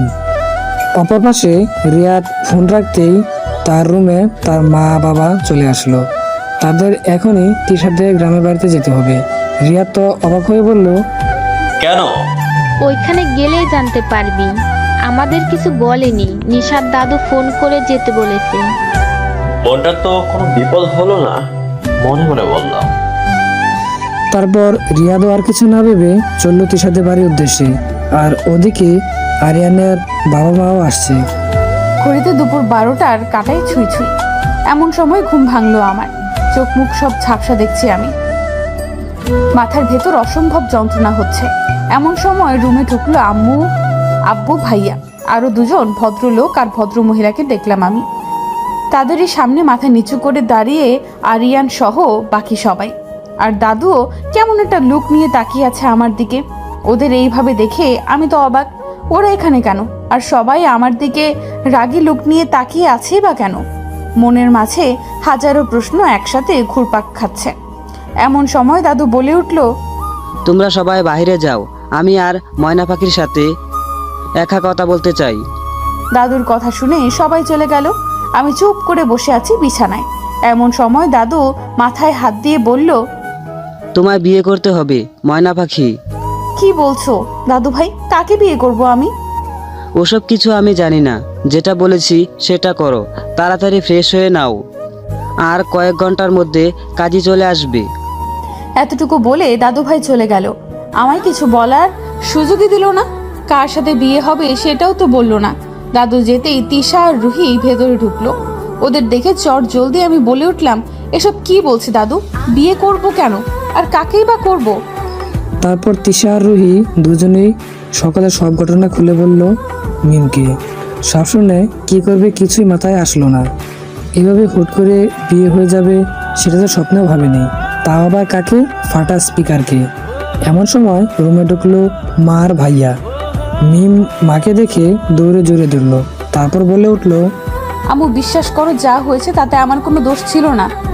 আমি জানি তোর কোনো দোষ নেই, আর না দোষ আছে আরিয়ানের, কিন্তু কিছু করার নেই। এই বিয়েটা তোমায় করতেই হবে। এতটুকু বলে আম্মু বেরিয়ে গেল। আমি ভাইয়ার কাছে গিয়ে বললাম, ভাইয়া তুমি তো কিছু করো, আমি কিছুতেই এইভাবে বিয়ে করব না। আর ফাটা স্পিকারকে তো কোনোদিনও। আমার কথা শুনে হাসলো ভাইয়া। তারপর বলে উঠলো, কি বললি তুই? ফাটা স্পিডটা? তুমি হাসছো ভাইয়া, আর আমি টেনশনে মরে যাচ্ছি। কিছু হবে না, আরিয়ান খুব ভালো ছেলে। কি বলছো তুমি? ভালো একদিন দেখে কি করে চিনে গেলে? একদিন। এতটুকু বলে চলে গেল ভাইয়া। এমন সময় তিশা বলে উঠল, একদিনে নয়, আরিয়ান ভাইয়া আর রিয়াদ ভাইয়া দুইজনের বেস্ট ফ্রেন্ড, তাই তো সবাই তোদের মেনে নিয়েছে। শেষমেশ দুই পরিবার মেনেই গৌরভাবে বিয়ে হয়ে গেল মিম আর আরিয়ানের। যেহেতু ভাইয়া আগেই আরিয়ানকে চিনত, তাই তেমন একটা প্রবলেম হয়নি। বর্তমানে এক হাত ঘোমটা টেনে বসে আছে রুমে। একরাশ বিরক্ত এসে গ্রাস করলো তাকে। ধুর, এসব সাজাসাজি আমার একদম পছন্দ নয়। তার উপর আবার এত গরম। এক টানে মাথার ঘুমটা খুলে ফেললাম। ধুর, এসব বউটও হওয়া আমার পক্ষে সম্ভব নয়। এসব ভেবে বিছানা থেকে উঠতে যাবে, তার আগেই রুমের দরজায় নক করে ভিতরে ঢুকলো কেউ। সাথে সাথে ঘাবড়ে গেল মিম। চুপচাপ আবার বসে মাথায় ঘুমটা দিল। আরিয়ান হেঁটে এসে বসলো সামনে। তারপর বলে উঠলো, আমি জানি তুমি হয়তো এই বিয়েতে একদমই রাজি নও। বিশ্বাস কর, আমি বুঝতেই পারিনি এমন কিছু হয়ে যাবে। আর এত রিচুয়াল মানা দরকার নেই। আরিয়ানের কথা শুনে মিম তো খুশি। ব্যাস, সাথে সাথে ঘুমটা খুলে বসলো। একদম ঠিক বলেছে ফাটা স্পিকার, এসব রিচুয়াল মানার দরকার নাই। আরিয়ান একটা ক্ষিপ্ত মেজাজ নিয়ে বলল, কি বললে তুমি আমায়? কি বলছি? এই রে খাইছে। ফাটা স্পিকারকে সত্যি সত্যি ফাটা স্পিকার বলে দিলাম। হুট করে বিছানা থেকে উঠে নিচে দাঁড়ালাম আমি। তারপর বলে উঠলাম, দেখুন যা বলার বলেছি। আপনি যখন আমায় লাল মরিচ বলেন, তখন হুট করে দাঁড়িয়ে পড়লো আরিয়ান। আমি ভয়ে শেষ। আরিয়ান দাঁড়িয়ে আমার দিকে এগোতে এগোতে বলল, আমি তোমায় অন্য নাম ধরে ডাকলে তুমিও আমায় অন্য নাম ধরে ডাকবে। আপনি এভাবে এগোচ্ছেন কেন? আমি কিন্তু চিৎকার দিব। ঠিক আছে, দাও। কি বলবে সবাইকে? এই যে তোমার জামাই তোমার কাছে এগোচ্ছে। আপনার সাথে বিয়ে হয়ে গেছে বলে যা ইচ্ছে তাই করবেন নাকি? আমি খেলবো না। ঠিক আছে, তোমায় খেলতে হবে না। সেই প্রথম দিন থেকে আমার পিছনে লাগছো, আমার গাড়ির টায়ার ফাটাইছো, পানিতে ফেলে দিছো, তারপর সেদিন রাতে সব মনে আছে আমার। প্রতি রাতে আমার চোখের ঘুম কেড়ে নিছো। সব কিছু প্রতিশোধ নিতে হবে এখন। আরিয়ানের কথা শুনে ভয়ে ঘাবড়ে গেলাম আমি। হায় রে, এখন ওইসব মজা করার জন্য আমায় মারবে নাকি আরিয়ান? ভয়ে ঢোক গেলাম আমি। তারপর বলে উঠলাম, ওগুলো তো সব মজা করে বলেছিলাম। এদিকে পিছনে যেতে যেতে দেয়ালের সাথে লেগে গেছে মিম, আর যাওয়া যাবে না। এদিকে আরিয়ান এগোচ্ছে তো এগোচ্ছেই, থামার নামে নিচ্ছে না। আরিয়ানকে এভাবে এগোতে দেখে মিম দৌড়ে ওয়াশরুমে ঢুকে গেল। কিন্তু কথা হলো, ওয়াশরুমে তো ঢুকে গেলাম, এখন বের হব কেমনে? আর সারা রাত তো ওয়াশরুমে থাকাও পসিবল নয়। এদিকে আরিয়ান আমার কাণ্ডে মুখ চেপে হাসছে। হাসতে হাসতে পেট ব্যথা হয়ে যাওয়ার মতো উপক্রম। বেশ কিছুক্ষণ পর ওয়াশরুমের দরজা খুলে উঁকি মারতে লাগলো মিম। আশপাশে কাউকে না দেখে একটা নিঃশ্বাস ফেললো। তারপর ওয়াশরুম থেকে বেরিয়ে সোজা বিছানার কাছে যাবে, এমন সময় হুট করে আরিয়ান সামনে চলে এলো। সাথে সাথেই ঘাবড়ে গেল মিম। দৌড়াতে যাবে তার আগেই শরীরের সাথে পা লাগিয়ে পেঁচিয়ে ঠাস করে পড়ে গেল আরিয়ানের গায়ের উপর। আচমকা এমনটা হওয়াতে আরিয়ান তো তাল সামলাতে না পেরে পড়ে যায় নিচে। হঠাৎ করে পড়ে যাওয়াতে মিম চেঁচিয়ে বলে উঠলো, ও মা গো, আমার কোমর গেল রে। আরিয়ান আমার কথা শুনে ধমক দিয়ে বলল, ইডিয়েট, তোমার কোমর নয়, আমার কোমর গেছে। বাসার ঘরেই বউ আমার কোমর ভেঙে দিল রে।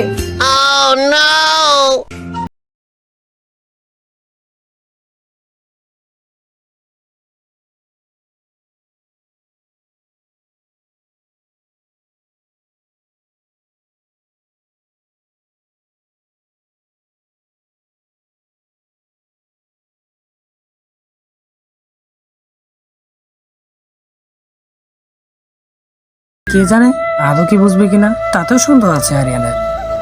হঠাৎই আরিয়ানের চোখ গেল তার লাল মরিচের কপালের কাছে লেপে থাকা চুলের দিকে। আনমনে হাসলো আরিয়ান। চুলগুলো হালকা বাতাসে উঠছে। একটা জিনিস ভেবে মনে মনে হাসছে ভীষণ আরিয়ান। সেটা হলো রিয়াদকে অলওয়েজ শালা ডাকতো আরিয়ান, আর আজ কিনা সত্যি সত্যি শালা হয়ে গেল রিয়াদ আরিয়ানের। খুব একটা যাওয়া হয়নি রিয়াদের বাসায়। একবার গিয়েছিল আরিয়ান, কিন্তু তখন তার বোন ছিল না, শুধু রিয়াদের মায়ের সাথেই কথা হয়েছিল। প্রথম দেখায় ভালো লেগেছিল আরিয়ানকে রিয়াদের আম্মুর, তাই হয়তো এত সহজেই বিয়েটা মেনে নিল রিয়াদের পরিবার। শুধু তার বউটাই মানতে পারল না। এইভাবে দীর্ঘশ্বাস ফেলল আরিয়ান। তারপর আরো কিছুক্ষণ তার লাল মরিচের দিকে তাকিয়ে থেকে কপালে একটা চুমু দিয়ে আস্তে করে উঠে পড়ল সে। বিছানা থেকে সোজা ওয়াশরুমে ঢুকে পড়ল আরিয়ান। এখনো কোমরে ব্যথা আছে আরিয়ানের। কাল রাতের কথা ভাবতে আরো হাসি পাচ্ছে তার। হঠাৎই চোখ গেল নিচে পড়ে থাকা কুলবালিশটার দিকে। সেটা দেখে এই মুহূর্তে আরিয়ানের মাথায় একটা জিনিসই আসলো, সেটা হলো আসলে তার বউ একটা পাগলি। কাল রাতে ঘুমাতে যাওয়ার আগে মাঝখানে কোলবালিশ রেখে ঘুমিয়েছিল মিম, আর সেই বালিশের স্থান হলো গিয়ে খাটের তলায়। ঘুমের মধ্যে কখন সরিয়ে ফেলেছে হয়তো সে নিজেও জানে না। কোলবালিশটা বিছানায় রেখে আরিয়ান গো। সকাল 8টা। চোখের পানি পড়াতে ঘুম ভাঙলো আমার। হঠাৎ পানি পড়াতে এক প্রকার লাফিয়ে উঠলাম আমি। এদিকে আমি উঠতেই উচ্চস্বরে হাসলো রুহি আর তিশা। ইচ্ছে করছে দুটোর মাথায় বাড়ি মেরে ভেঙে দিই। চোখ ডলতে ডলতে উঠে বসলাম আমি। তারপর বললাম, ওই তোদের সমস্যা কি? আমি একটু ঘুমাতে দিবি না? আর কত ঘুমাবি? এখন যে শ্বশুর বাড়ি যেতে হবে তোকে। কি? এভাবে তাকিয়ে লাভ নেই, তোকে এখন তৈরি হতে হবে। আরিয়ান ভাইয়ার আম্মু আব্বু আর নূর অনেক আগেই চলে গেছে, এখন তোকে আর আরিয়ানকে যেতে বলছে। এসব কি বলছিস তোরা? আমি বাড়ি যাব না। এমন সময় আম্মু আসলো রুমে। আমার কথা শুনে আম্মু বলে উঠলো, না, তোকে এখান থেকেই শ্বশুরবাড়ি যেতে হবে। মুহূর্তের মধ্যে মন খারাপ হয়ে গেল আমার। এই হুট করে বিয়ে একদম সহ্য হচ্ছে না আমার। চোখের কোণে পানি এসে জমলো আমার। আমি দৌড়ে আম্মুকে জড়িয়ে ধরে বললাম, এসব কি বলছো তোমরা? এমনটা হতে পারে না। আমি তোমাদের সাথে তোমাদের বাড়ি না আমার বাড়ি যাব। আম্মু আমার মাথায় হাত দিয়ে বলল, এমন করিস না, এটা তো নিয়ম, বিয়ের পর যে মেয়েদের তার স্বামীর বাড়ি গিয়ে থাকতে হয়। না, আমি যাব না। পাগলি মেয়ে, এমনটা বললে চলবে না তো। তাড়াতাড়ি তৈরি হয়ে নে। এই বলে আম্মু আমায় ছাড়িয়ে চলে গেল। তারপর তিশা আর রুহি বলে উঠল, তাড়াতাড়ি ফ্রেশ হয়ে নে, তোকে তৈরি হতে হবে। ওদের কথা শুনে ওদের দুজনকে একসাথে জড়িয়ে ধরে কেঁদে দিলাম আমি। তারপর বলে উঠলাম, এটা কি হলো? এমনটা কেন হলো? আমার যে খুব কষ্ট হচ্ছে তোদের ছেড়ে। ভাইয়া আম্মু আব্বুকে ছেড়ে কিভাবে থাকবো আমি? আমি যাব না, তোরা আম্মুকে বলে দে না প্লিজ। আমার কান্না দেখে ওরাও কেঁদে দিল। তারপর বলে উঠল রুহি, এমনটা বলে না, দেখবি তুই খুব ভালো থাকবি আরিয়ান ভাইয়াদের বাড়িতে, ওনারা খুব ভালো। আমি ওসব কিচ্ছু জানি না, আমি যাব না। এসব বলিস না, আমাদের তো কষ্ট হচ্ছে। কোথায় ভাবলাম তোর বিয়েতে নাগিন ডান্স দেবো, কিন্তু কিছুই হলো না। এইসব হয়েছে ওই তুলার বস্তার জন্য। তিশার কথা শুনে রেগে গেলাম আমি। এই মুহূর্তে তুলিকে ইচ্ছে করছে ঠাস করে লাগাতার মারতে থাকি। আমার ভাবনার মাঝেই রুহি বলে উঠল, যা হয়েছে ভুলে যা, আগে গিয়ে ফ্রেশ হয়ে আয়।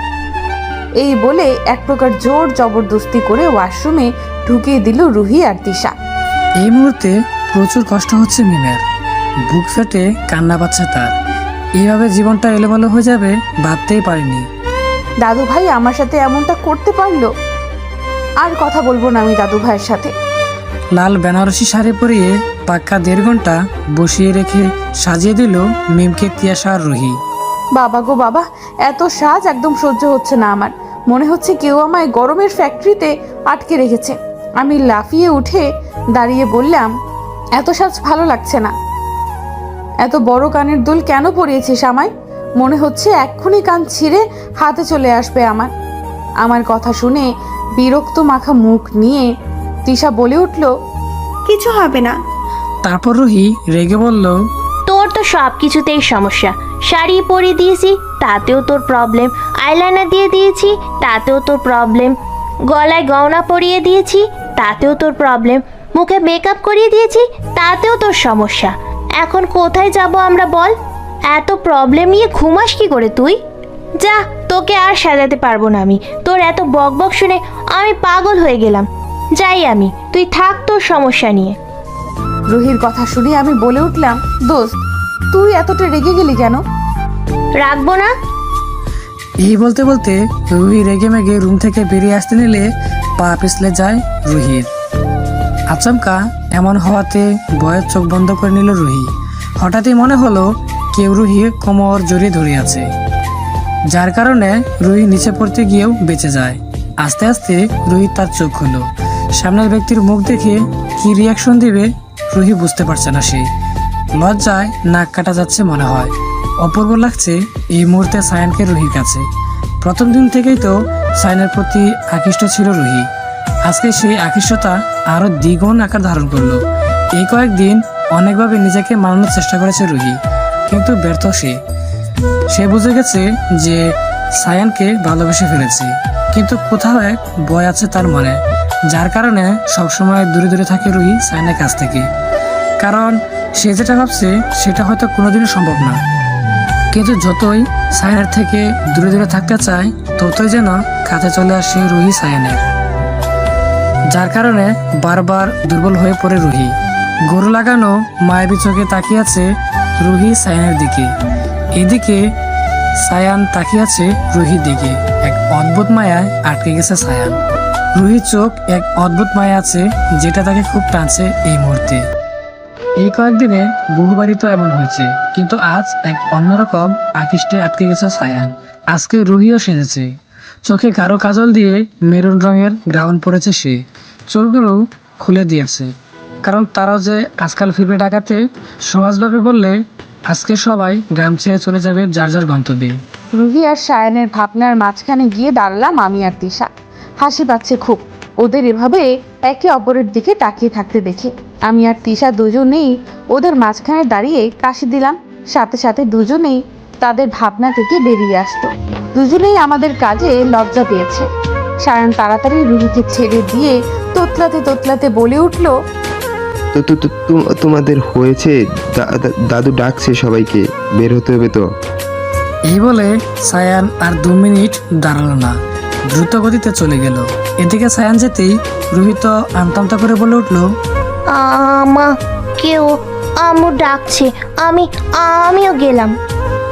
এই বলে এক প্রকার দৌড়ে চলে গেল রুহি। এদিকে তারা দুজন ওদের কাণ্ড থেকে হাসতে হাসতে শেষ। তারপর মিম বলে উঠলো, তুমি ছুঁয়ে দিলে হায় আমার কি যে হয়ে যায়।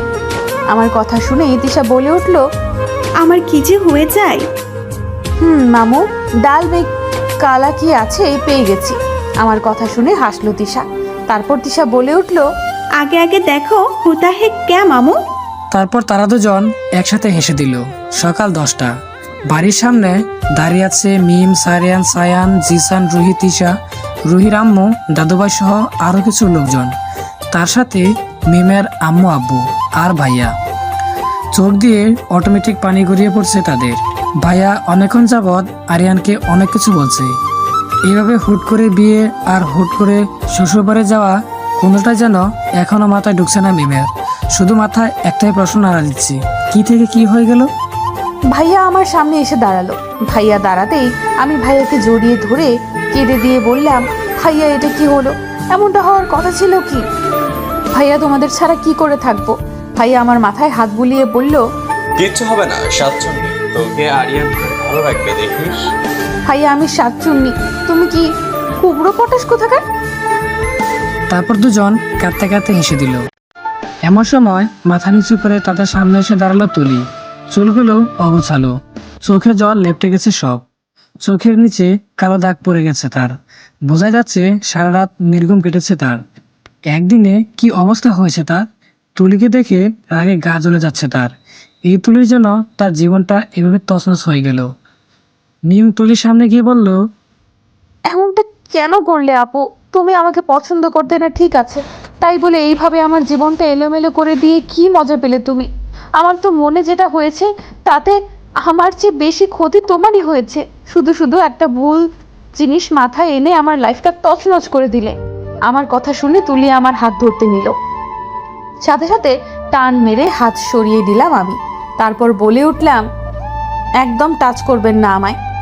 আরো কিছু বলতে যাব এমন সময় তিশা আমায় ধরে বলল, অনেক হয়েছে।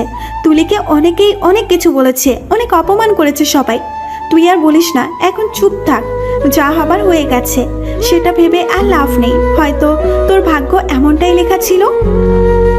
আমরা তিশার কথা শুনে নিজেকে শান্ত করার চেষ্টা করলাম আমি।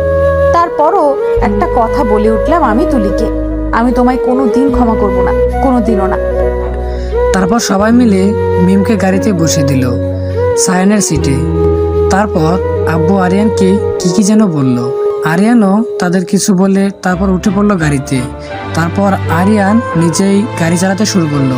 কি অদ্ভুত ব্যাপার, যে গাড়ির টায়ার ফাটাইলাম আমি সেই গাড়ি করেই যাচ্ছি। কি অদ্ভুত, বড্ড অদ্ভুত খেলা খেললো নিয়তি আমার সাথে। কাছে জ্বালানা ব্যাট করে বাইরে তাকিয়েছে মিম, চোখ বেয়ে পড়ছে পানি। এমনটা হবে আগে জানলে মিম কখনো এ বাড়িতে আসতো না। আর ওদিকে আরিয়ান চুপচাপ ড্রাইভ করছে। দুজনের মধ্যেই কুটকুটে নীরবতা এসে বর করেছে। এদিকে আরিয়ানরা যেতেই সায়ান বলে উঠলো, এখন তাহলে আমারও চলি।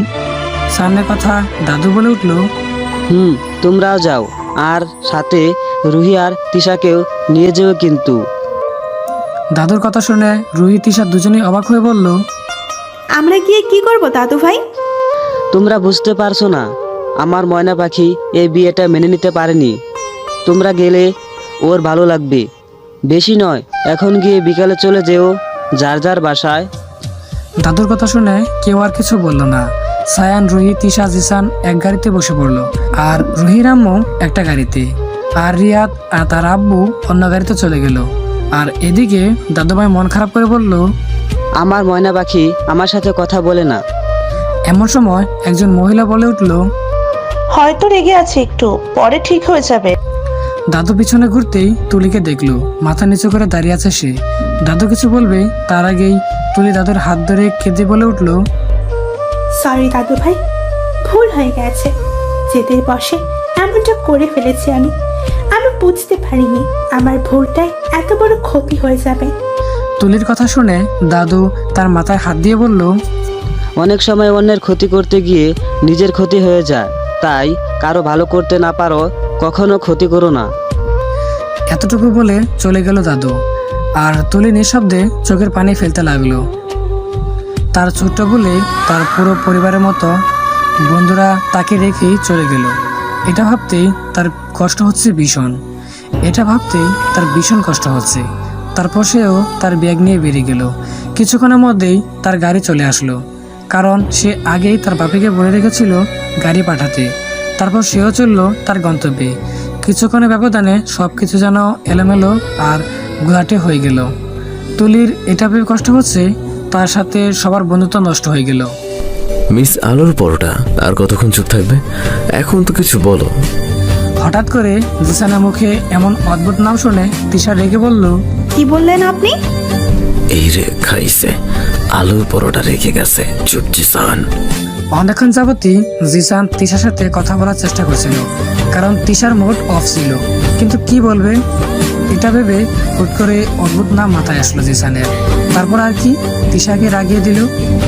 সত্যি বলতে জিসানের তিশাকে রাগাতে হেব্বি লাগে। আর সামনের সিটে রুহি আর সায়ান নীরবতা মাঝখানে চলছে। হঠাৎ জিসানের কথা শুনে হাসলো তারা দুজনেই। আমাদের গাড়ি এসে থামলো ইয়া বড় একটা বাড়ির সামনে। বিশাল বড় বাড়ি আরিয়ানদের।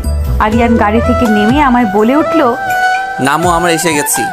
আরিয়ানের কথা শুনে আমিও নেমে গেলাম। খুব বিরক্ত লাগছে এই শাড়ি আর এই সাজ, কোনোটাই ভালো লাগছে না। একরাশ বিরক্ত নিয়ে শাড়ির কুচি ধরে নেমে পড়লাম আমি গাড়ি থেকে। আমি নামতেই আরিয়ান বলে উঠল, চলো তাহলে যাওয়া যাক। আরিয়ানের প্রশ্নের উত্তর দিলাম না আমি। চুপচাপ আরিয়ানের পিছন পেছন চললাম। একরাশ ভয়ে বুক কাঁপছে আমার। কেন যে বিয়েটা হলো? আমরা দরজার কাছে আসার আগেই বাড়ির ভেতর থেকে কিছু মানুষ এসে দাঁড়ালো। আরিয়ানের আম্মু মুচকি হেসে বলল, এসে পড়েছিস তোরা? সেই কখন থেকে অপেক্ষা করছি তোদের জন্য। নূর এসে আমায় জড়িয়ে ধরে বলল, উফ ভাবি, চলে এসেছো। আমার যে কি মজা হচ্ছে, আমি তো ভাবতেই পারিনি তুমি আমার ভাবি হবে। আমি নিজেই বা কোথায় জানতাম বোন। তারপর কিছু নিয়মকানুন সেরে তাদের ভিতরে ঢুকতে বলল আরিয়ানের আম্মু। তারপর তারাও আর কিছু না ভেবে সোজা ভিতরে ঢুকে গেল। আরিয়ান তো বাড়ির ভেতরে ঢুকেই হন হন করে চলে গেল, হয়তো তার রুমে। আমি ভেতরে ঢুকে পুরো বাড়িটা ঘুরে ঘুরে দেখতে লাগলাম। অসম্ভব সুন্দর বাড়িটা, সব কিছুই কি সুন্দর গোছানো অবস্থায় আছে। অসম্ভবভাবে পছন্দ হয়েছে আমার বাড়িটা। এমন সময় শাশুড়ি আম্মা বলে উঠল নূরকে, ওকে নিয়ে গিয়ে আরিয়ানের রুমে দিয়ে আয়, একটু ফ্রেশ হয়ে নি, তারপর কথা হবে। শাশুড়ি মায়ের কথা শুনে নূরও বলে উঠল, ঠিক আছে আম্মু। তারপর নূর আমার হাত ধরে বলল, চলো আমার মিষ্টি ভাবি। নূরের কথা শুনে হাসলাম আমি। তারপর চললাম উপরে। নূর একটা রুমের সামনে দাঁড় করিয়ে রেখে চলে গেল আমায়, আর বলল, এটাই নাকি আমার রুম। ভেতরে ঢুকতেই একটা সংকোচ বোধ হচ্ছে আমার। ঢুকবো কি ঢুকবো না? আশ্চর্য, তুই ভয় পাচ্ছিস কেন? জোরে নিঃশ্বাস নিয়ে তারপর ঢুকে যা। এই বলে নিজেকে শান্ত করে আস্তে দরজা খুলে উঁকি মারতে লাগলাম আমি। আশ্চর্য, রুমে কেউ নেই। থুর, কোথায় এতক্ষণ বকবক করছিলাম। রুমের ভেতর ঢুকতেই চোখ রসগোল্লা হয়ে গেল আমার, কারণ রুমটাতে খুব সুন্দরভাবে সাজানো গোছানো আছে। এই মুহূর্তে নিজের রুমের কথা মনে করতেই হাসি পাচ্ছে আমার। আমার রুমটা ছিল একদম অগোছালো, গোডাউন। এই অগোছালোর জন্য কত বকা খেয়েছি আমি আম্মুর কাছে। সব কিছু মনে পড়ছে আমার। সব কিছু ভেবে দীর্ঘশ্বাস ফেললাম আমি। পুরো রুমটাই খুব পছন্দ। রুমের দেওয়ালের এক সাইডে রয়েছে আরিয়ানের অনেকগুলো ছবি টানানো। সব ছবিগুলোই সুন্দর। হঠাৎই আরিয়ানের একটা ব্ল্যাক শার্ট পরা ছবির দিকে চোখ গেল আমার। বরাবরই আমার ব্ল্যাক শার্টের উপর আকৃষ্টতা বেশি। ছবিটাতে আরিয়ানকে অসম্ভব সুন্দর লাগছে। এই প্রথমবার আরিয়ানের ফেসের দিকে এতটা গভীরভাবে তাকিয়ে আছি আমি।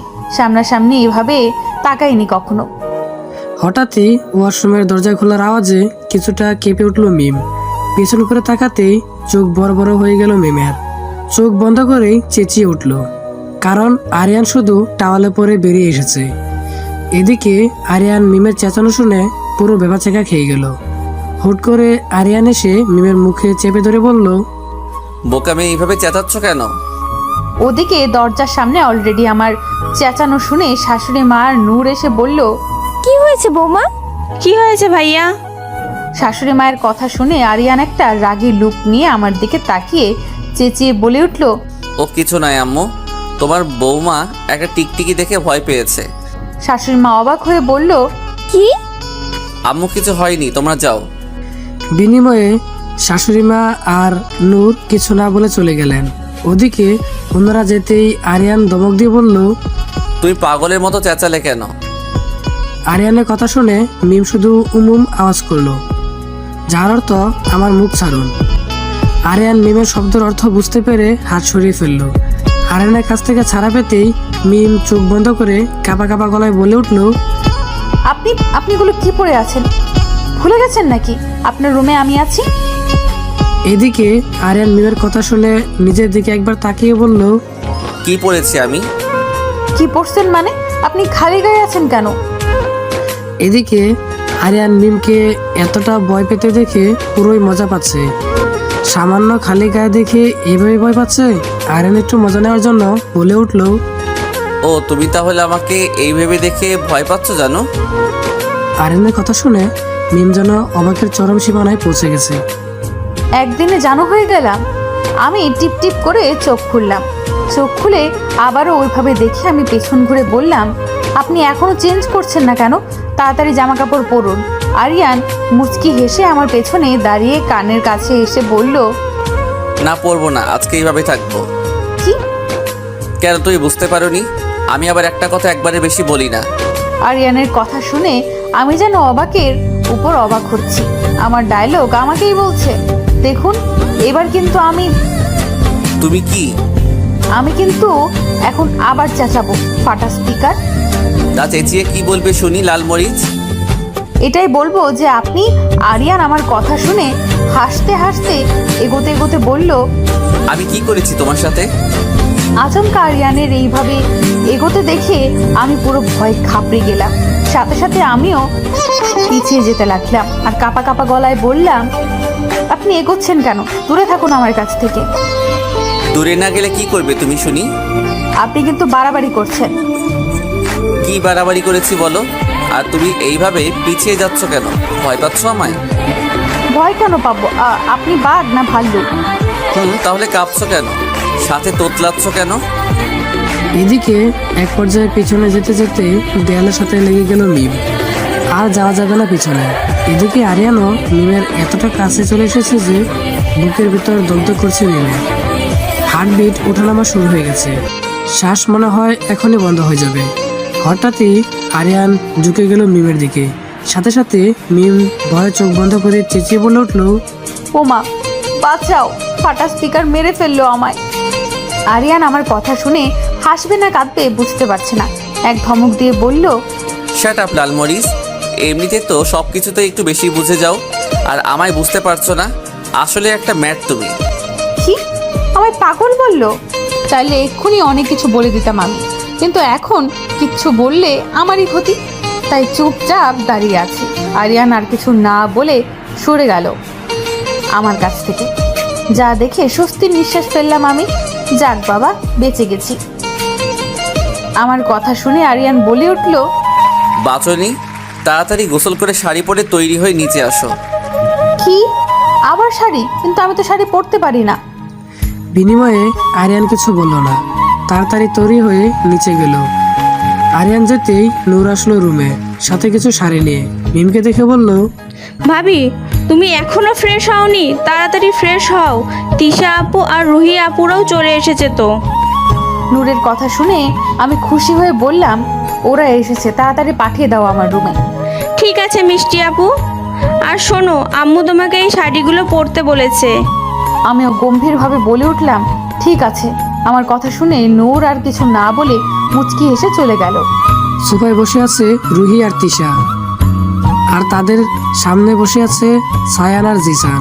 আরিয়ানও আছে, এই মাত্র এসেছে সে এখানে। তিশা এখনো রেগে আছে জিসানের উপর। ছেলেটা বলে কি ও নাকি আলুর পরোটা। শালা, তোর বউ আলুর পরোটা?